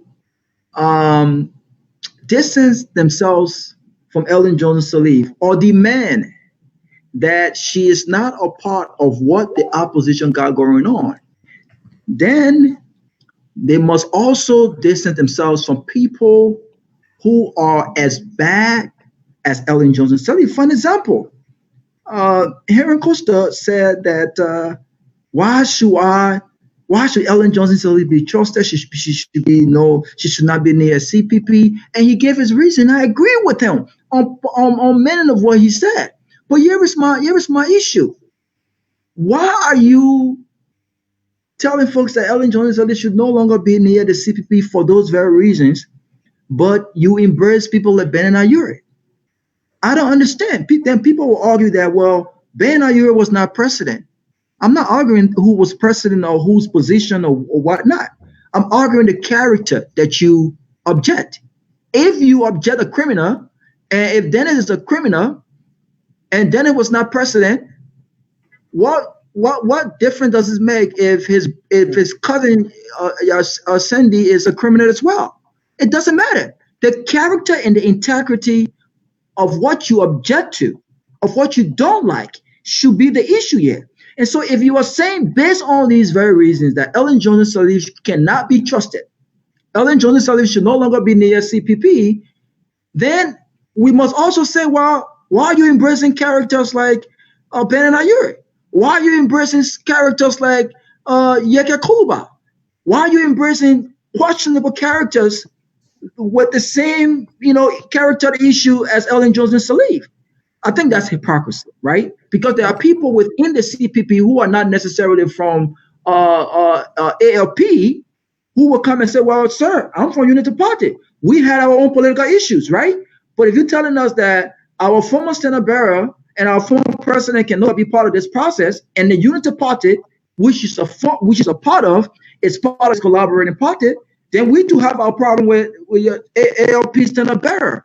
Then he should distance himself too. Then all of these folks with questionable character should distance himself. And you know what I will be? I'll be a very happy man. But we all know that's not what's going to happen. So I think that's a form of hypocrisy there. Now, CPP, I said the last time, I said, when the government attempts to silence certain individuals within the opposition who does not agree with them, the opposition protests. What should we do when the opposition attempts to silence certain individuals within their circle? There are people who don't want Henry Costa to speak on certain things. They said, don't talk about anything that happened between 2006 and 2018. Why? What if those things are troubling for Liberia's future? Why shouldn't he talk about it? Some people say my brother George Lopo should not publicly attack certain characters within the CPP. Why? Why must these things be talk about behind closed door? If these things are problematic, then they should be discussed. What should we do? So I think there's a lot of Let's add another layer of the CPP, and then we can bring in our colors. And that's we saw that the CPP framework came out. That's the document that binds them together. We started analyzing it. They pull it back. They say, oh, that's the wrong copy. Up to today, we're yet to see the right copy. Maybe they have it somewhere. Mr. Sunisia, who is our political bulldog here, he has not seen one, so I don't think it's there. No. Also, we saw that Mr. Jeremiah Solomte, former ambassador, resigned from the ANC, which is part of the CPP. In fact, the ANC has the chairmanship, and said, well, I'm leaving because my party betrayed me. Are we beginning to see some cracks in the CPP? I'm saying all this because we want to take our political parties in the context of where we have been, where we are now, and where we're going. So let's look at the CPP. Are we beginning to see cracks? Can I start, please? Can I start? Go ahead, Robert. Go ahead, Robert. Thank you, because I don't want to lose my train of thought. Look. Let me just say this publicly for the very first time, right? The CPP will not hold. And I will repeat, the CPP will not hold. And the CPP will not hold for reasons that other collaborations in the past did not hold. Okay, greed. Of course, you have egos, and you have a lot going on in there, right? Right now, there are people from the Unity Party who are also already saying that regardless of what happened, Joseph Boakai will be the next president of Liberia. Now, in another tone, when we ask, well, what if the CPP goes to the convention and Joseph Boakai is not chosen as the candidate to represent the CPP? Then they say, when we get to that bridge, we will cross that bridge. And then other partisans will say, well, we will support whoever the CPP picked, which is part of the framework document, right? But majority of them are saying Joseph M. Boakai will be the next president of Liberia.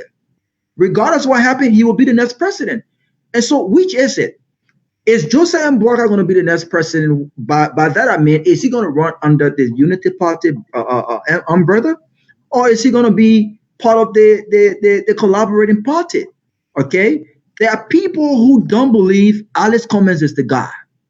You asked a very important question earlier.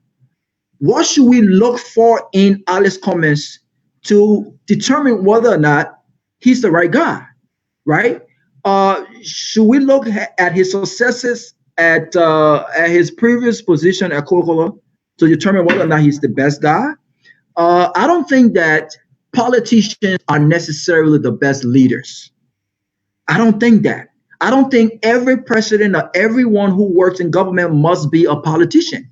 There are great leaders or technocrats from the private sector who are entrepreneurs, who work in the private sector. We should start encouraging those people to come forward. Like Trump? No, Trump is an idiot. Trump is an idiot. But apart from Trump being an idiot, he was never a successful businessman. Look at his record. I mean, his businesses went through bankruptcy, and people will say, "Well, that's part of the business system in America." But look, hey, not a lot of just joking. Continue with your point. yeah, no, not a lot of successful businesses have gone through as many bankruptcy and what follows when it comes to leaving his employees hanging and so forth and so on. But Americans didn't care about that. But a lot of people who are questioning now is Alice Cummings the guy? Alice Cummings, I know very well. He's a fine Liberian. He's a very educated, well successful guy in the private sector. But let's look at his leadership since he became the standard bearer of ANC. In a nutshell, it hasn't been well.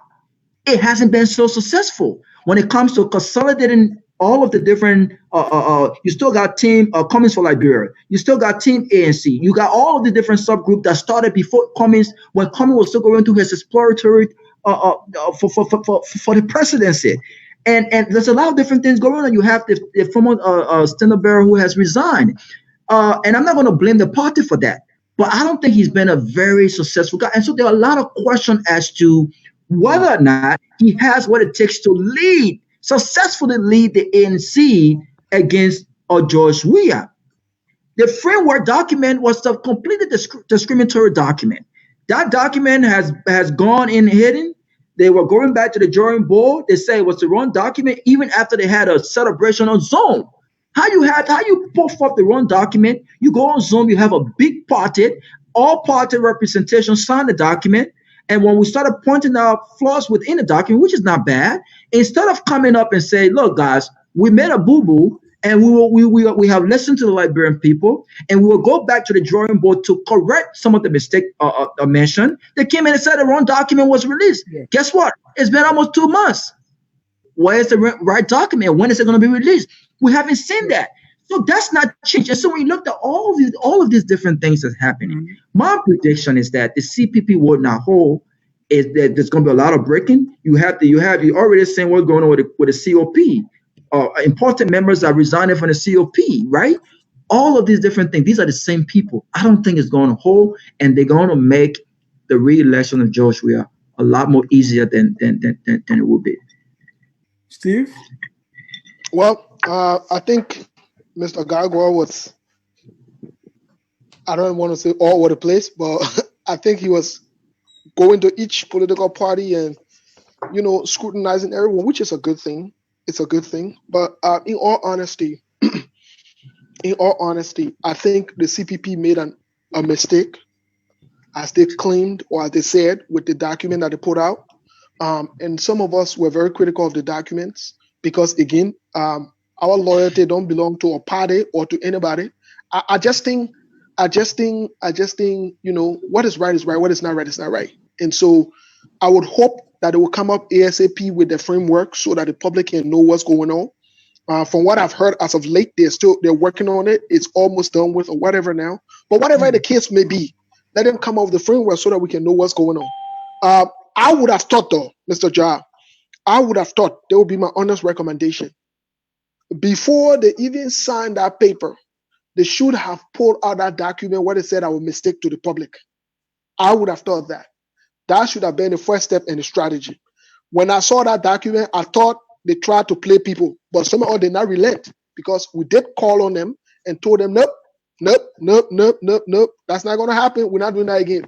We're not doing Joey promise us and hope for change and change for hope. We don't even know what's going on there. Show a different face. Nope. We got to know what we're getting into so we know what's up. But most importantly here, I think the CPP faces a serious challenge, to be quite honest. And I think this challenge can easily be fixed if they would choose to work on accountability, transparency paths within themselves rather than just doing the same thing. Because let me just be honest with you, the Liberian people are tired with the same thing. In all honesty, the Liberian people are tired with the same thing. They're tired. This is why you see today the name Darius DeLong is all over the place because at least he's showing some things. I know Gagwa don't like that, but at least he's showing some things Don't listen to within the him. Senate, and he's kept to some things. At least to some extent, he's made some move. So people, the Liberian people are eager for change. They're anticipating change. So I think the CPP still has time to do the right thing. I will hope and pray that they will do the right thing, but I hope they don't screw up this thing here because I don't want to say we'll give George Weah another term because anything George Weah will be better going forward. They're all retrogressing. Get George Weah 6 more years or 2 years or 9 years, 24 years. He will not do nothing. It's not there. So we're not going to waste our time on that. But the place we need to focus on is the hope for the future so that we can elect reasonable, sensible people that are mean business to do the right thing for our country. I honestly think that because we still have democracy and elections got to go on. In as much as some people don't want elections, they want to abolish the political parties and all of that. Good. Let's change the constitution. Let's do what we need to do to abolish that. We can't just do that in the twinkling of an eye. I would think that the CPP will do the right thing. I'm still hopeful that they'll do the right thing. But if they don't do the right thing, some of us will still come up here and call them out because our loyalty is not to the CPP, to Cummins, to Bwaka, or whoever it is. No, I don't. Like I said, I don't play like that. I don't do that. So that being said, I think the CPP is still the hope for Liberia as we speak until they can prove otherwise order going forward. Thank you. Let me bring in our callers. Okay. And we got Aliyu Kamara. Yes, my brother Dennis and Sonny here, and to your panelists, I say how you guys doing, and thank you very much for the show. I hope you guys are getting it clear. Are you? Yes. Okay, very good show. And Sonia, thank you for the point that you made about the quote-unquote mindset, how to change mindset. It's just a simple way. Teaching your mindset cannot be a particular course that you teach. It's just a surrounding, common sense, and surrounding, and everybody agrees with you, but it just said in a different way. All of you saying the same thing, and this is just my opinion. Teaching people's mindset has to do with the environment. The environment determines or dictates how people act. As long as the environment is changed, the mindset will change. Yes, sir. Yes, sir. You're using button phone. We're not hearing you clearly. Okay, let me change my position. I can't use button phone, man. But and I ain't going to be able to I got the sign up. Can you hear me much better now? It's worse. It's worse? You're talking now, right? Just like you're calling from Putuken. But go ahead.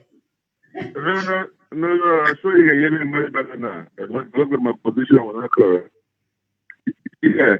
So I like to go with Dr. Larry a little bit after his comment because he kind of changed the trajectory of the whole conversation in a very unique fashion. Let me say thank you to Dr. Larry Davis for his input. Dr. Davis said a lot of things, but one thing he said that we didn't really pick up on as Robert tried to distance himself from. But it had a lot of fun from what he said when he said that the tourist minister of Ghana was an African American. I think he kind of little misspoke over there. Yes, the guy has a African Ghanaian citizen. My first question to Dr. I want to, Dr. if you're listening, I want you to come on. If we give you citizenship in Liberia, would you be willing to be a citizen of Liberia? Let Dr. David come and answer that question. But just to elaborate, he has expressed that. He has expressed being citizen in Africa. He has expressed that, and he wants. That's why he's in support of dual citizenship. Go ahead. Okay, and that's what I'm coming to. This is Dr. Davis' point when Dr. Davis said that the Liberian government in general has not given a certain kind of credence to diasporian. He was talking about black people in general. And as you see, Dennis and Anthony, in our country today, every Liberian wants dual citizenship until they enter into government. Once they enter into government, then the issue of competition becomes something that they don't want. So as a result, they tend to block their fellow black people generally, because as you know and everybody knows that black people are just black people. They're all from the black continent of Africa. So any black person born anywhere, it doesn't matter, can go to Liberia and naturalize and become a minister. But because our people do not want that competition, let's say Dr. Davis, for example, he's a qualified professor. He goes to Liberia, becomes a citizen of Liberia, maybe becomes the president of the University of Liberia. There are other people who got PhD and stuff like that who are at the University of Liberia as their alma mater. They wouldn't like that. And that's the stupid kind of jealousy that continues to hold us back. So we all must come together and try to alleviate some of these things. Coming to you guys' point about Madam Ellen Johnson, let me tell you something. My boy Steve Bowler in there, you cannot be talking about morals and stuff like that and then support Henry Costa. I get confused when people defend Henry Costa for whatever reason. What moral ground does Henry Costa stand on to criticize Ellen Johnson? Aliu, he said he agreed with his point, not that he supports Henry Costa. He said he agreed with his point on Ellen, or against Ellen, if you like. Yeah, he shouldn't even agree. He shouldn't even agree with any point. Why? Even if it is right, even if it is right. They said even a broken clock is twice a day. But guys, listen to the point he agreed to. Listen to the point he agreed to about Costa. Costa is pointing out Henry Miss D, Mrs. Salif Miss D, and her character and all of that. My question is, does Henry have moral compass to talk about anybody's character? That's the first of all, his credibility is out the door. This is the very man who was striking deals with Madam Ellen Johnson Sirleaf to keep his mouth shut by paying him on a monthly basis. You see, one of the secret of Henry Costa here is that if Henry Costa tries to strike any kind of clandestine deal with you, and he doesn't get his way, you are his enemy. It has nothing to do with politics no more. You are his enemy, and he will want to destroy you. Mm-hmm. That's the same scenario with him and George here. I said so far it's working for him, but conclude.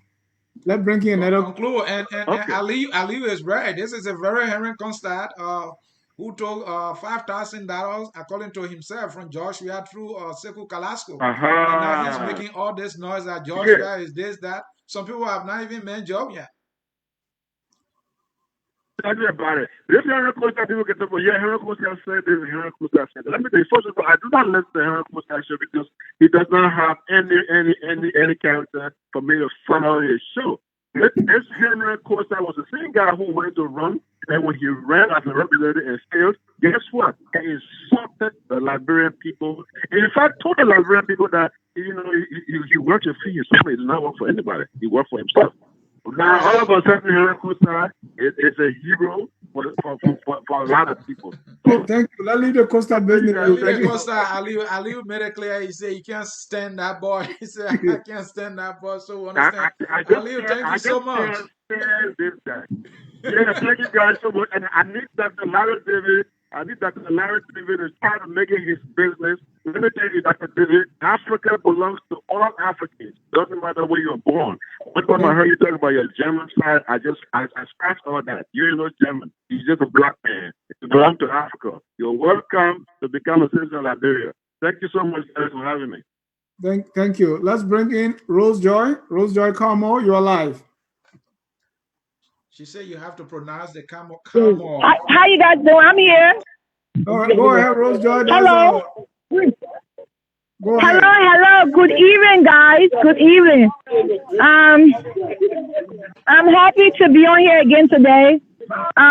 This is the kind of show that I really appreciate that you guys have, because I think those debate things is we try to figure out who do this, who do that. We tired with that. We think we need to start telling people what needs to be done in our country. I want to pick it back off of, I think it's the doctor, whoever called in, and he says Liberian people, Liberian government don't invest in the Liberian people.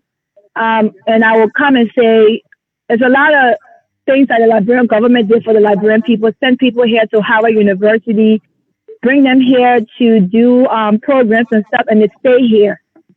They don't go back. The reason they don't go back, because they don't even trust themselves. They don't have no clue how to go and fix where they come from. And that's where bully and robber is coming from, fixing the mindset. You know, you have the best resources sitting down in a place that people are struggling. Why is that? Because they don't even know what to do with it. You know, and the thing about it, people that leave from here, come here, stay to go there, see things, they still don't know what to do about those things there. You have a beach like the beach in Bassa is sitting there. It's sitting there. Nothing is being done. What was Belston's Jota Jenkins Robert thing is still there, old and sitting there.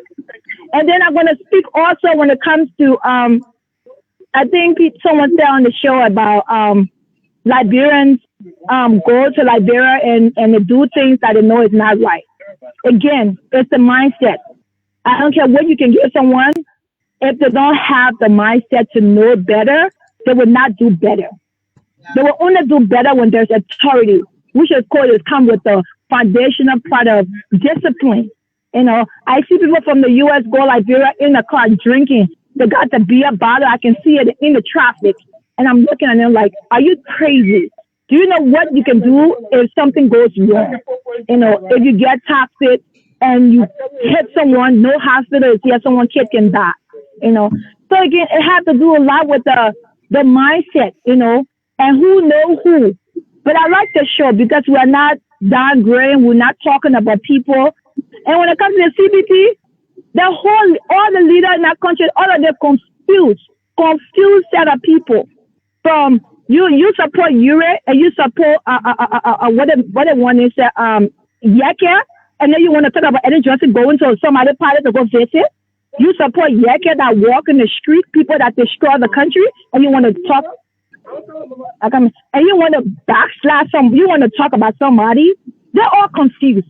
You know, the Aaron Costa or the what a man is, other than they don't even know what is going on. So again, let's keep talking, let's keep educating, and let's try to go back home and try to help our people. And also Robert on that stage right there again, who I know. I inboxed Robert when I was doing my project. Robert didn't know my entire text. He was in Liberia. I don't know him, but when he was doing good in Liberia, I sent a text to him and said, I appreciate him doing good in Liberia. Again, let's stop doing things like who I know. When you see someone serious and you see someone putting their heart and sweat into something, be a part and support them. Thank you, guys. Thank you, Rose. Robert will bring you in to respond to that. We have Joe Monyo on the line. You've been waiting for over 20 minutes. Joe, you are live. Yes, sir. Thank you, Mr. Ja and Mr. Yeah. Interesting topic. Look, you're where I stand in terms of changing mindset. The first problem with Liberians is that we are a very indisciplined people. There's no discipline. What? I said we're very indisciplined. We're not disciplined. That's one of our biggest problems. In fact, I think that's where all the problems with God centers around.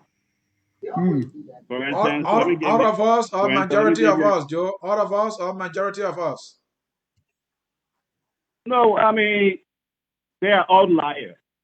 When I say Liberians, that means you got some disciplined people, but they're the majority. A lot of Liberians. Okay. All right, go ahead, Joe. We have that issue of indiscipline. If you have a country where 70% of your economy is being run by foreigners. That tells you that you didn't have the discipline to see, you didn't have the discipline to solve problems, set up businesses, and recapture your private sector from foreigners. That's one thing. Another thing is someone mentioned Mr. Costa. Any country that has Henry Costa as a thought leader has a problem. So we got a multiplicity of problems, including the person who everybody seems to quote. Yes, Costa said. Costa is still in college trying to get a college degree, but in Liberia, he's a thought leader. You see the problem there? Another thing is, you ask the question, is Ellen an asset?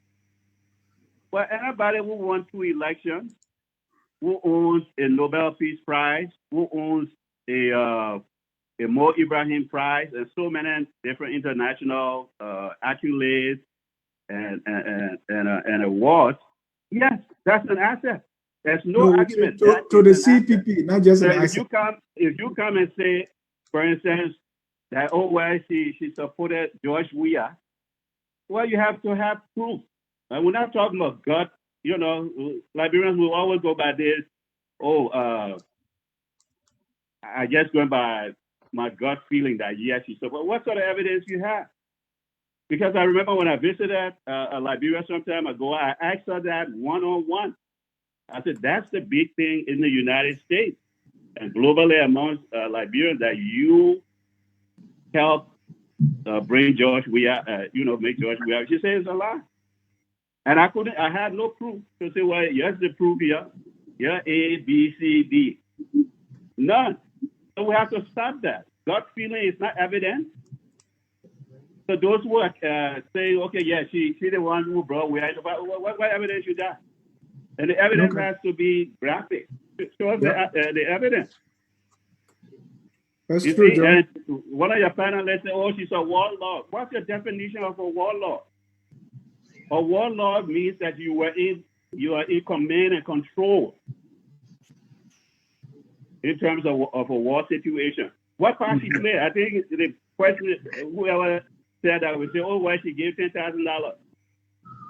Libya that gave over $1 billion to help in it, hundreds of millions to help in the destruction of Liberia. You hold it, but somebody who gave $10,000 say, well, it was for humanitarian purposes. That the person you would say that warlord?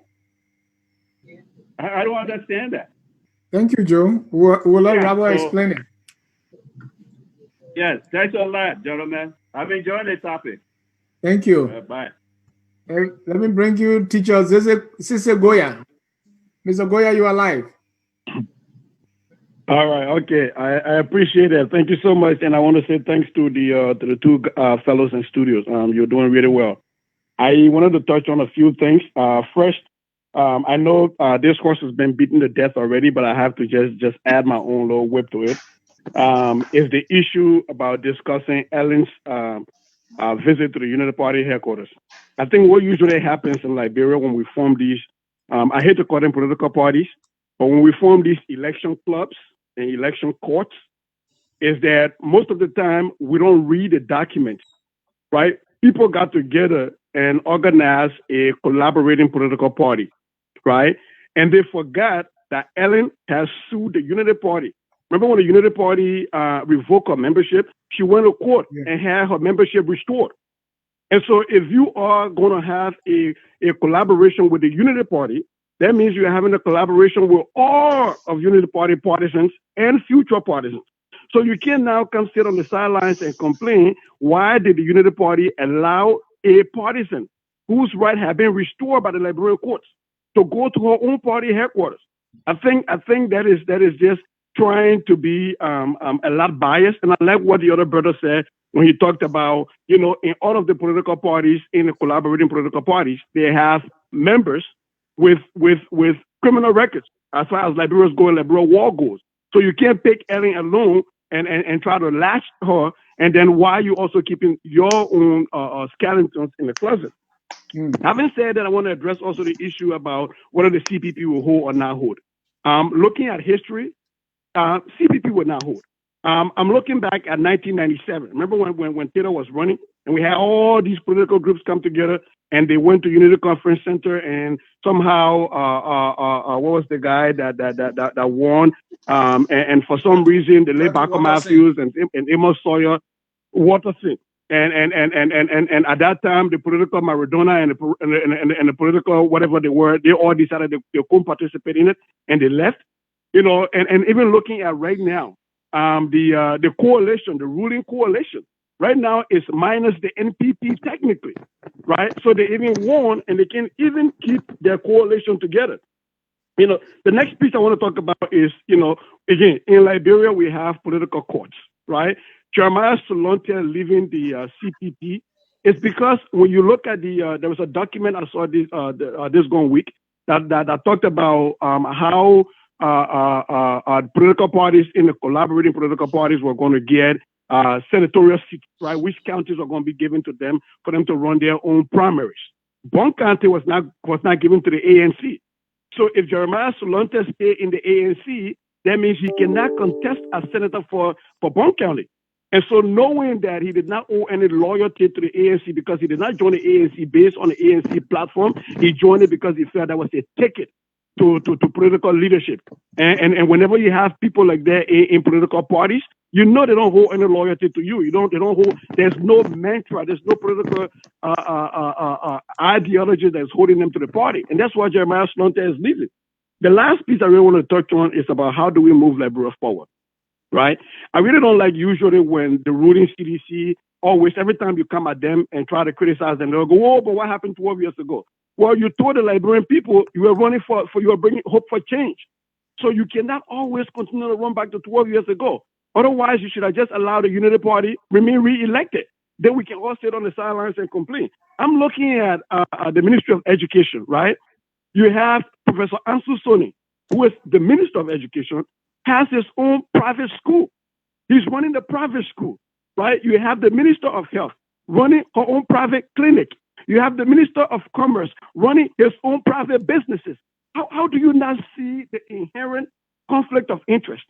So that kind of accounts for when people make decisions, like, for example, right now, they brought students back for YX, right? Ansu Soni, without looking at any health data, is bringing students back because he thinks YX, because he knows his bottom line, his own private school has to benefit from that. So when you start to look at these rash decisions that are being made, you have to go back and see, why do we have people in position of trust when they have glaring conflicts of interest? The Minister of Education runs a private school. How does that not shock the conscience of anybody who ran on the platform of Hope for Change? I'm just going to stop there and allow my guests to because I'm really enjoying the conversation. I just want to put that out there. Thank you. Thank you. And by the way, we have invited Mr. Soni and also the Health Minister, and we are still to hear back from them. Gentlemen, you heard our callers. Let's talk about that, and then we go into our last issue, which is which I'm going to introduce shortly. Which one of you want to go first? And before you guys come in, let me say this. Robert, earlier, you were right when you talk about the CPP document being signed about 2 months ago. It's actually 3 months. That was on May 19. I just went into my political diary. It was on May 19. Today's the 19th of July. That's 3 months. And they have not come back to the Liberian people to tell, hey, we told you that was the wrong one. This is the correct one. What are they waiting for? Maybe they need another year to work on that correction. That minor correction they talk about, they need a year to do that. These people are not showing to us that they are serious. You go. Exactly. But look, first I want to Rose. I think Rose said that I ignored her entire message. I think she was having a project and she sent me a text and I ignored it. Rose, I'm sorry. Okay, my inbox is overwhelmed. I get a lot of messages every day, and unfortunately, I try my best to respond to as many as possible, and it's always not possible. But I wanted my message though, Rose. And it seemed like I responded to all of your messages. I think the last conversation we had was in December while I was in Liberia. You said, "Welcome to our country, Robert," and I said, "Thanks, thanks, mine." But look, let's talk after this show, And if there's anything that you're doing and you need my support, of obviously I'm there. The next thing I want to address is the other caller. I wasn't taking names, but he was talking about the professor. Look, Liberia, and he said the professor is welcome to be citizen of Liberia. Is the professor, is he white, or is he an African American? African He's an American. African. It's an African. So I just want to make mention of this. I'm in support of dual citizenship. And I want that to be done very, very carefully, very responsibly. But let me just point this out, and I think this is something that all of us must think about, right? Right now, as it stands, the dual citizenship referendum that was put forth by our lawmakers does not recognize or discriminates against natural born Liberian citizens as we speak. And so I think we have a situation where we have to first deal with um, ensuring that we are not supporting any dual citizenship bill that constitutionally, first of all, that's illegal because when you are natural born Liberian, nothing takes away your rights. Absolutely nothing takes away your rights. And I think the Constitution of the Supreme Court of Liberia in in a case that was put forth have already made a decision on the importance of natural born Liberian citizens, maintaining their legal and constitutional rights.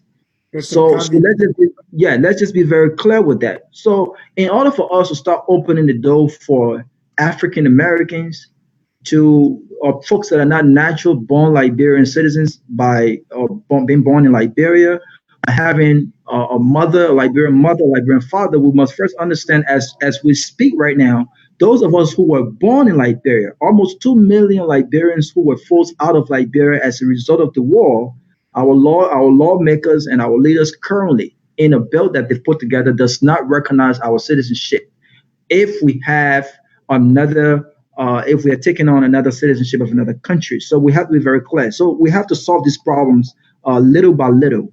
And when we talk about African Americans or whites coming into our country and becoming citizens, that's a whole different conversation that has to be done responsibly. That's another point that I want to make. The last point that I want to make, I think, is in regards to what was the last caller what was the last caller? Everything the last caller just said, Yeah, I Sese agree with Goya what was the last caller. Sister Goya. I agree, I concur with everything he said. Everything he said. But I want to make this point. Look, every Liberian, whether or not we agree or disagrees with that person, I want us to be very clear that in the new Liberia that we all desire, okay, in a civilized society, irrespective of our disagreements, be it policy disagreement, political disagreements, personal disagreements, we must all disagree, agree to disagree, and do so respectfully. Okay? Heron Costa, regardless of how you think of him, and I don't like to defend people that I don't like to defend. Because the last time I had to go on my page and defend Heron Costa, and I don't like to defend Heron Costa because we don't agree. While I do respect him, we don't agree on a lot of things. But I don't like hypocrisy. Heron Costa is a Liberian citizen, and Heron Costa has a voice in our political dispensation, whether or not you agree, you like him or you don't like him. Okay, so we have to respect his rights. We have to respect his right to free speech and his right to be involved in our political in politics in Liberia. Whether or not we disagree, we can voice out our disagreements and we move forward. And I think that's how it should be. So I just wanted to make that point. Thank you. Thank you. Steve? Yes, thank you, Mr. Jai and Mr. Dennis. I will try not to take a lot of time to address everyone because I think everyone is entitled to their views and their opinions. I honestly think so, and I respect that. One thing I want to make clear is I'm not a supporter or or person or spokesman of Henry Costa, whatever it is.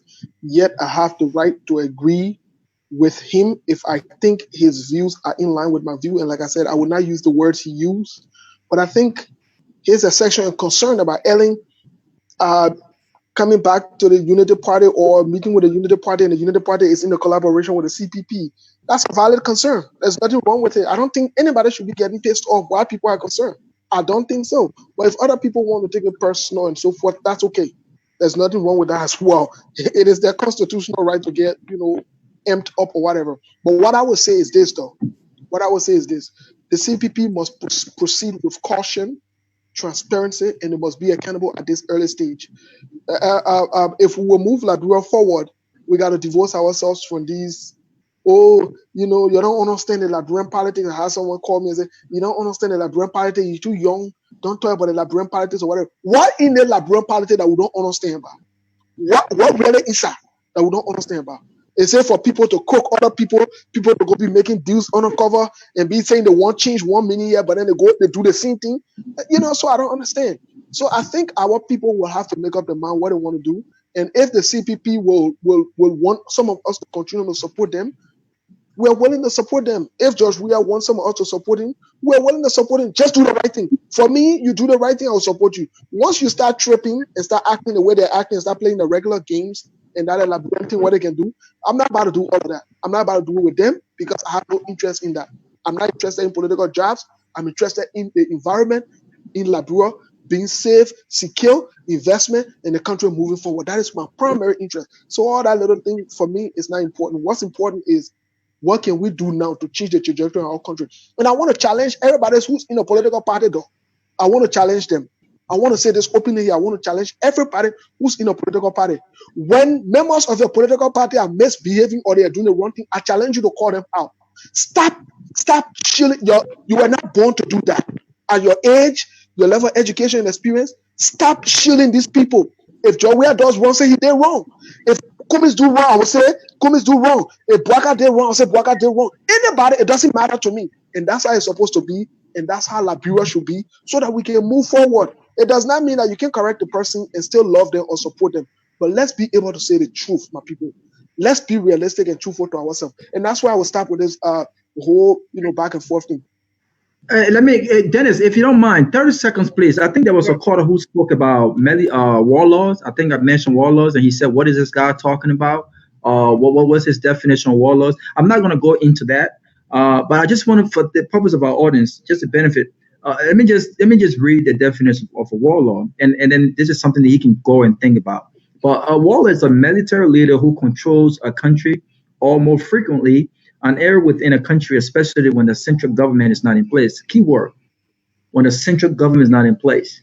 So whether or not Ellen give $10,000 or $15,000 or $20,000, I think everyone knows as a fact that Ellen is a warlord. She's a warmonger, and that fact you cannot change. The definition you read says somebody, a military person who controls a country or part of a country. Yeah, but one does not want. But if you look, Dennis, I read the definition so that he put that in context.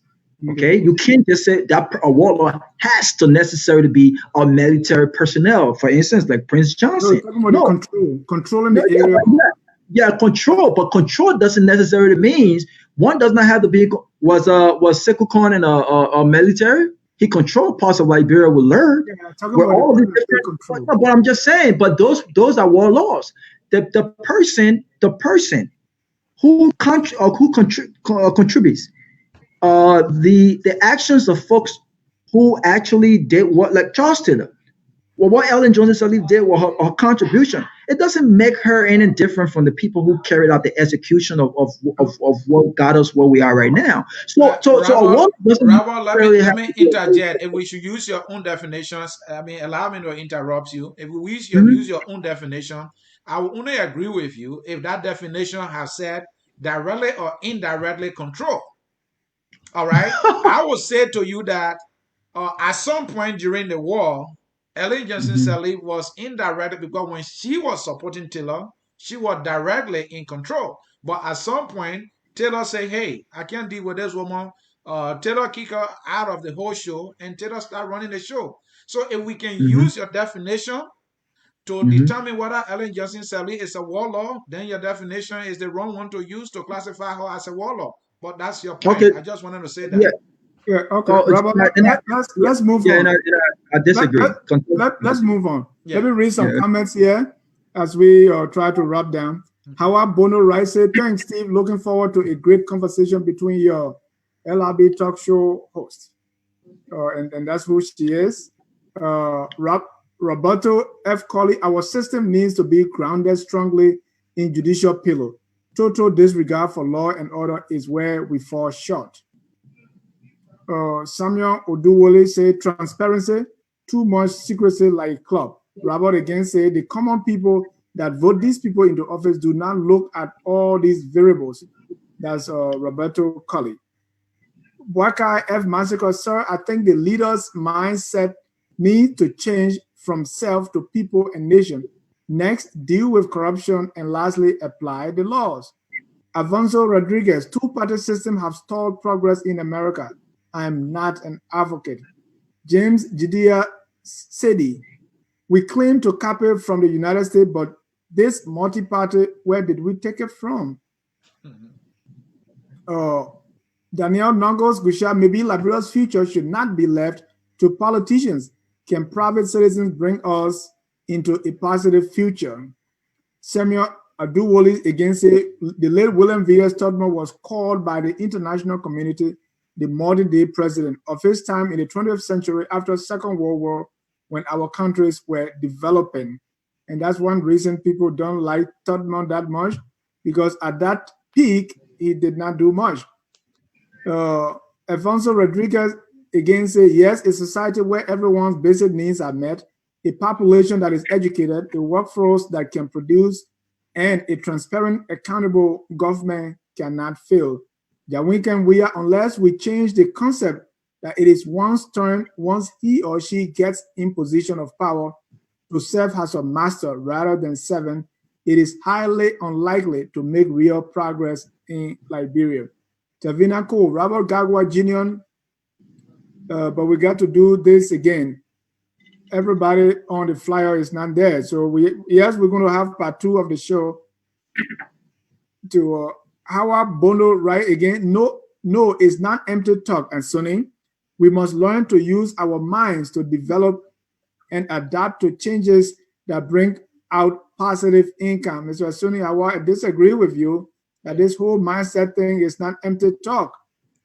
And she hashtagged it LIB Talk Show host. Yeah, Daniel again said the person in charge of planning the year of return was an African American, but it was not the Minister of Tourism. She's trying there to correct Professor Davis. Betaki Lowini say, how can you talk about changing the mindset of our people when the environment has not changed? Human behaviors are generated by the surrounding environment. You guys need to know that. Samuel again, leadership is our problem, whether past or present, because voters expect these people to lead them in the right direction, but get disappointed when they find them something else, living expensive lifestyle at the expense of the people. I think that's all the comments we can read for now. Mountain M. Ziawe, we Liberians in the diaspora and in Liberia need to take drastic progressive action in changing our people. And he lists some good things here. Back to you, and Sonny, as we try to draw down this curtain right here. Thank you for those comments by our viewers. And to our viewers here writing, we always appreciate your comment for your information. We read all these comments, especially the ones that try to lay a little critique at us because we want to be better. So we appreciate those ones as well. Again, folks, in cyberspace, we want to say to you, we are about to wind down the broadcast here. We're gone 2 hours, 90 minutes, but we couldn't cover all we wanted to cover. So we will have a part 2. We'll reach out to this gentleman to end this segment. This is a very interesting topic, looking at history and the current issues and assessing Liberia's future. I think that is the way to go. We can't thank Steve Bole enough. But gentlemen, we'll get a closing statement from each of you. And this time we'll start with Steve because he's paying attention. I think Robert is reading some messages from somewhere. Steve, close us. What you want to leave with us? I thought we had a last section. Because of time, Robert. We don't want to go 3 Oh, hours. oh, okay. Hmm.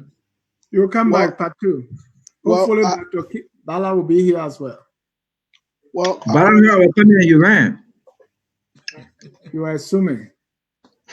well, what I wanted to say is thanks to Focus on Liberia family for allowing us to be here. It's important that we have some of these discussions, whether we agree or not. But it's also important for us to reflect on some of these things as Liberians. I wouldn't say I'm ashamed being a Liberian. I will never say that. But I think I'm hopeful. I think we can do better. I want to recommend to every Liberian. I want to challenge every Liberian, like I keep saying, stop being truthful to yourself. You can love a political party, you can love a leader, but start being truthful to yourself and be empowered. Show it to us that you are empowered. The way we see as being empowered is your ability to speak the truth, to stay with the truth. Even when your leaders do wrong, say your leader did wrong or they are doing wrong. It is okay. There is nothing wrong with that. Let's leave this praise and worship mentality. We were not born to praise and worship another man or another woman. No, let us leave it. All of us, whether you old, you young, let leave it. The same people we are praising and worshiping for small money or for small favors or recognition. At the end of the day, they don't even respect you. They don't respect you. You who praise and worship them, they don't respect you. That's a real note. We who challenge them on a daily basis and hold them accountable, they respect us and they listen to us more than you. That's why when some of you call them, they don't answer your call. When you text them, they don't take you seriously. So I want to say to the Liberian people, we are better, we worth better, and I think we can do better.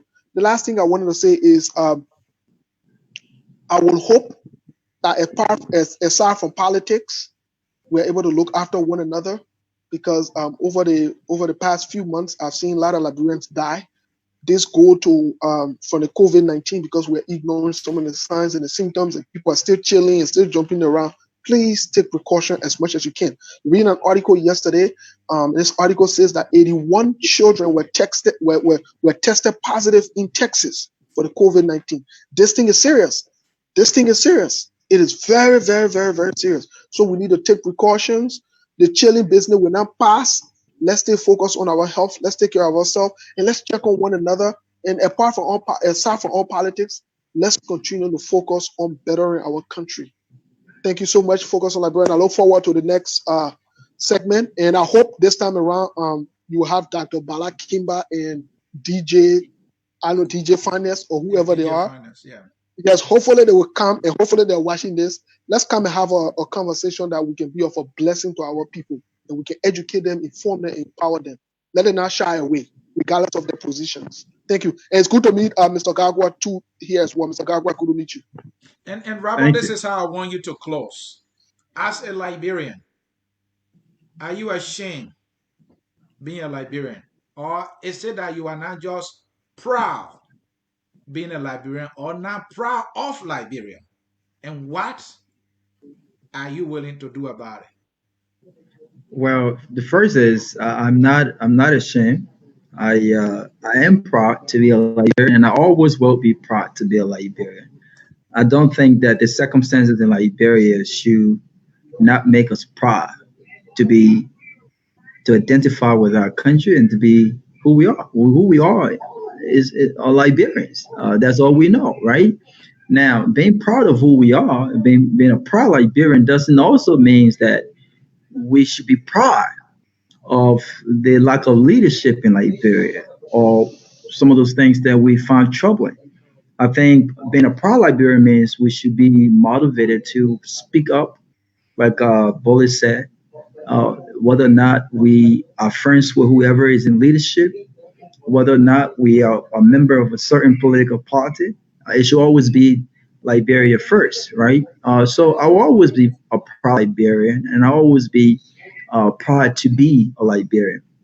Uh, I would like to again thank you guys for the invitation. You know, you guys are family. This is not my first, second, third time on this show. I was really looking forward to the other guests being on, so we could talk about some things. Unfortunately, they didn't show up, but hopefully next time. Uh, I had a great conversation with Steve Bowley. It was nice meeting you. Hopefully, we can connect further. I One thing I want to close on is the rape cases in Liberia is increasing daily. I think, if I'm not mistaken, there's been almost 60 something No, cases of rape in the six last hundred actually. 600. 600 or 600. 600. Yeah, in the last month or so. That's insane. That's And I epidemic. think that as men, I think we have got to take responsibility. And when I say take responsibility, it necessarily doesn't necessarily mean that uh, men who are not directly involved in the issues, men who are not involved in the issues should start speaking up on this issue. And so I know we are in times of COVID-19, and all of us should follow the guidelines of the CDC and our healthcare experts to social distance, wear a mask, and so forth and so on. But I will be flying out to Maryland on Friday to meet with some other men, Liberian men and women from across the United States to talk about the rape issue in Maryland. We have a panelist of professionals, um, folks from the law enforcement background and other areas who will talk about the rape issue and how we can curtail the number and or what needs to be done, solutions and things like that. And we'll also play East versus West soccer game on Saturday, July 26th. So I'm encouraging, if you're less busy, you don't have much to do. I think this is a great cause because we cannot sit back and allow the future of our girls to be impeded and destroyed by wicked men. And I think this is a conversation all of us must get on board with. Lastly, look, Liberia, regardless of all of Liberia's issues, I still see hope. I am still hopeful that in my generation that we will get to a place of good leadership. We will get to a place where our lawmakers, our elected officials will do what they were elected to do. It's not going to be perfect. It never will be perfect. There's no perfection, but there will be some rules, there will be some structure, and there will be a way of doing things. I'm hopeful. And so, irrespective of all of our issues, I don't want us to get discouraged. I don't want us to abandon Liberia. We have the private sector, and I think it's time that we go back home and invest in the private sector. All of us can go and run for office in Liberia. And even if you want to run for office in Liberia, start in the private sector. Let's invest in the private sector. Foreigners are running the private sector right now. Let's take over. Let's train our people. Let's employ our people. Let's pay them well. And when those foreigners come in the country and see us doing those things, they will follow suit. So it was a nice conversation. Thanks for having me, and I look forward to another one. Thank you. Thank you. And this is what I have to leave with you. It is a song, but sorry I can't sing. But it goes like this. There's a little girl somewhere in Africa who needs your help. There's a little girl somewhere in Africa. Sorry I can't sing. But there's a little girl somewhere in Africa who needs your help. She's crying out loud for you to come and help her because the uncle she was relying on is abusing her. There's somewhere in Africa, there is this little girl. It's that Dodo King. It's that Sastan, my hometown. It's that Greenville, Sano County. It's that Maryland. That little girl is somewhere in Liberia, I'm telling you, and you are listening to me. And she's crying for help because the mother she was counting on would not report that rapist. There's a little girl somewhere in Liberia. She's crying for help because her big sister she was hoping on, she told the story, but she will not report that to the police. There is a little girl somewhere in Liberia, and she's crying. She needs help. Will you be a help to her by reporting that rapist? Will you be a help to her by reporting that man of God who raped her? Oh, yes. There are pastors who are even raping girls, babies as well. There is a little girl somewhere in Africa who is crying for help. Dennis I don't want to make you cry. I will stop right here. I have a song for you after Dennis Bye-bye from me. And that little girl, you know one, I know one, we are related to one, and let's do all to protect that little girl. Because sometimes our advocacy or the way we approach these issues can even endanger the little girl more. So let's do our best. Let's apply all the strategies we can to get that little girl out of danger or make that place Liberia safe. From all of us at Focus on Liberia, my name is Dennis Jackson. Thank you so much for spending your time with us. Sunday night is very, very important, and you chose to be here. We want to say thank you so much for watching.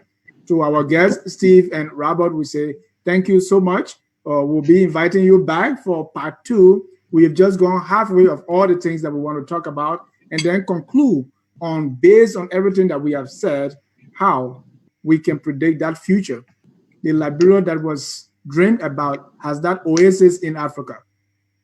The Lone Star, the place where every free person is supposed to run for solace. Is that the case today? Let's do our best to make that dream a reality. Bye-bye for now. We are Liberia. Liberia is our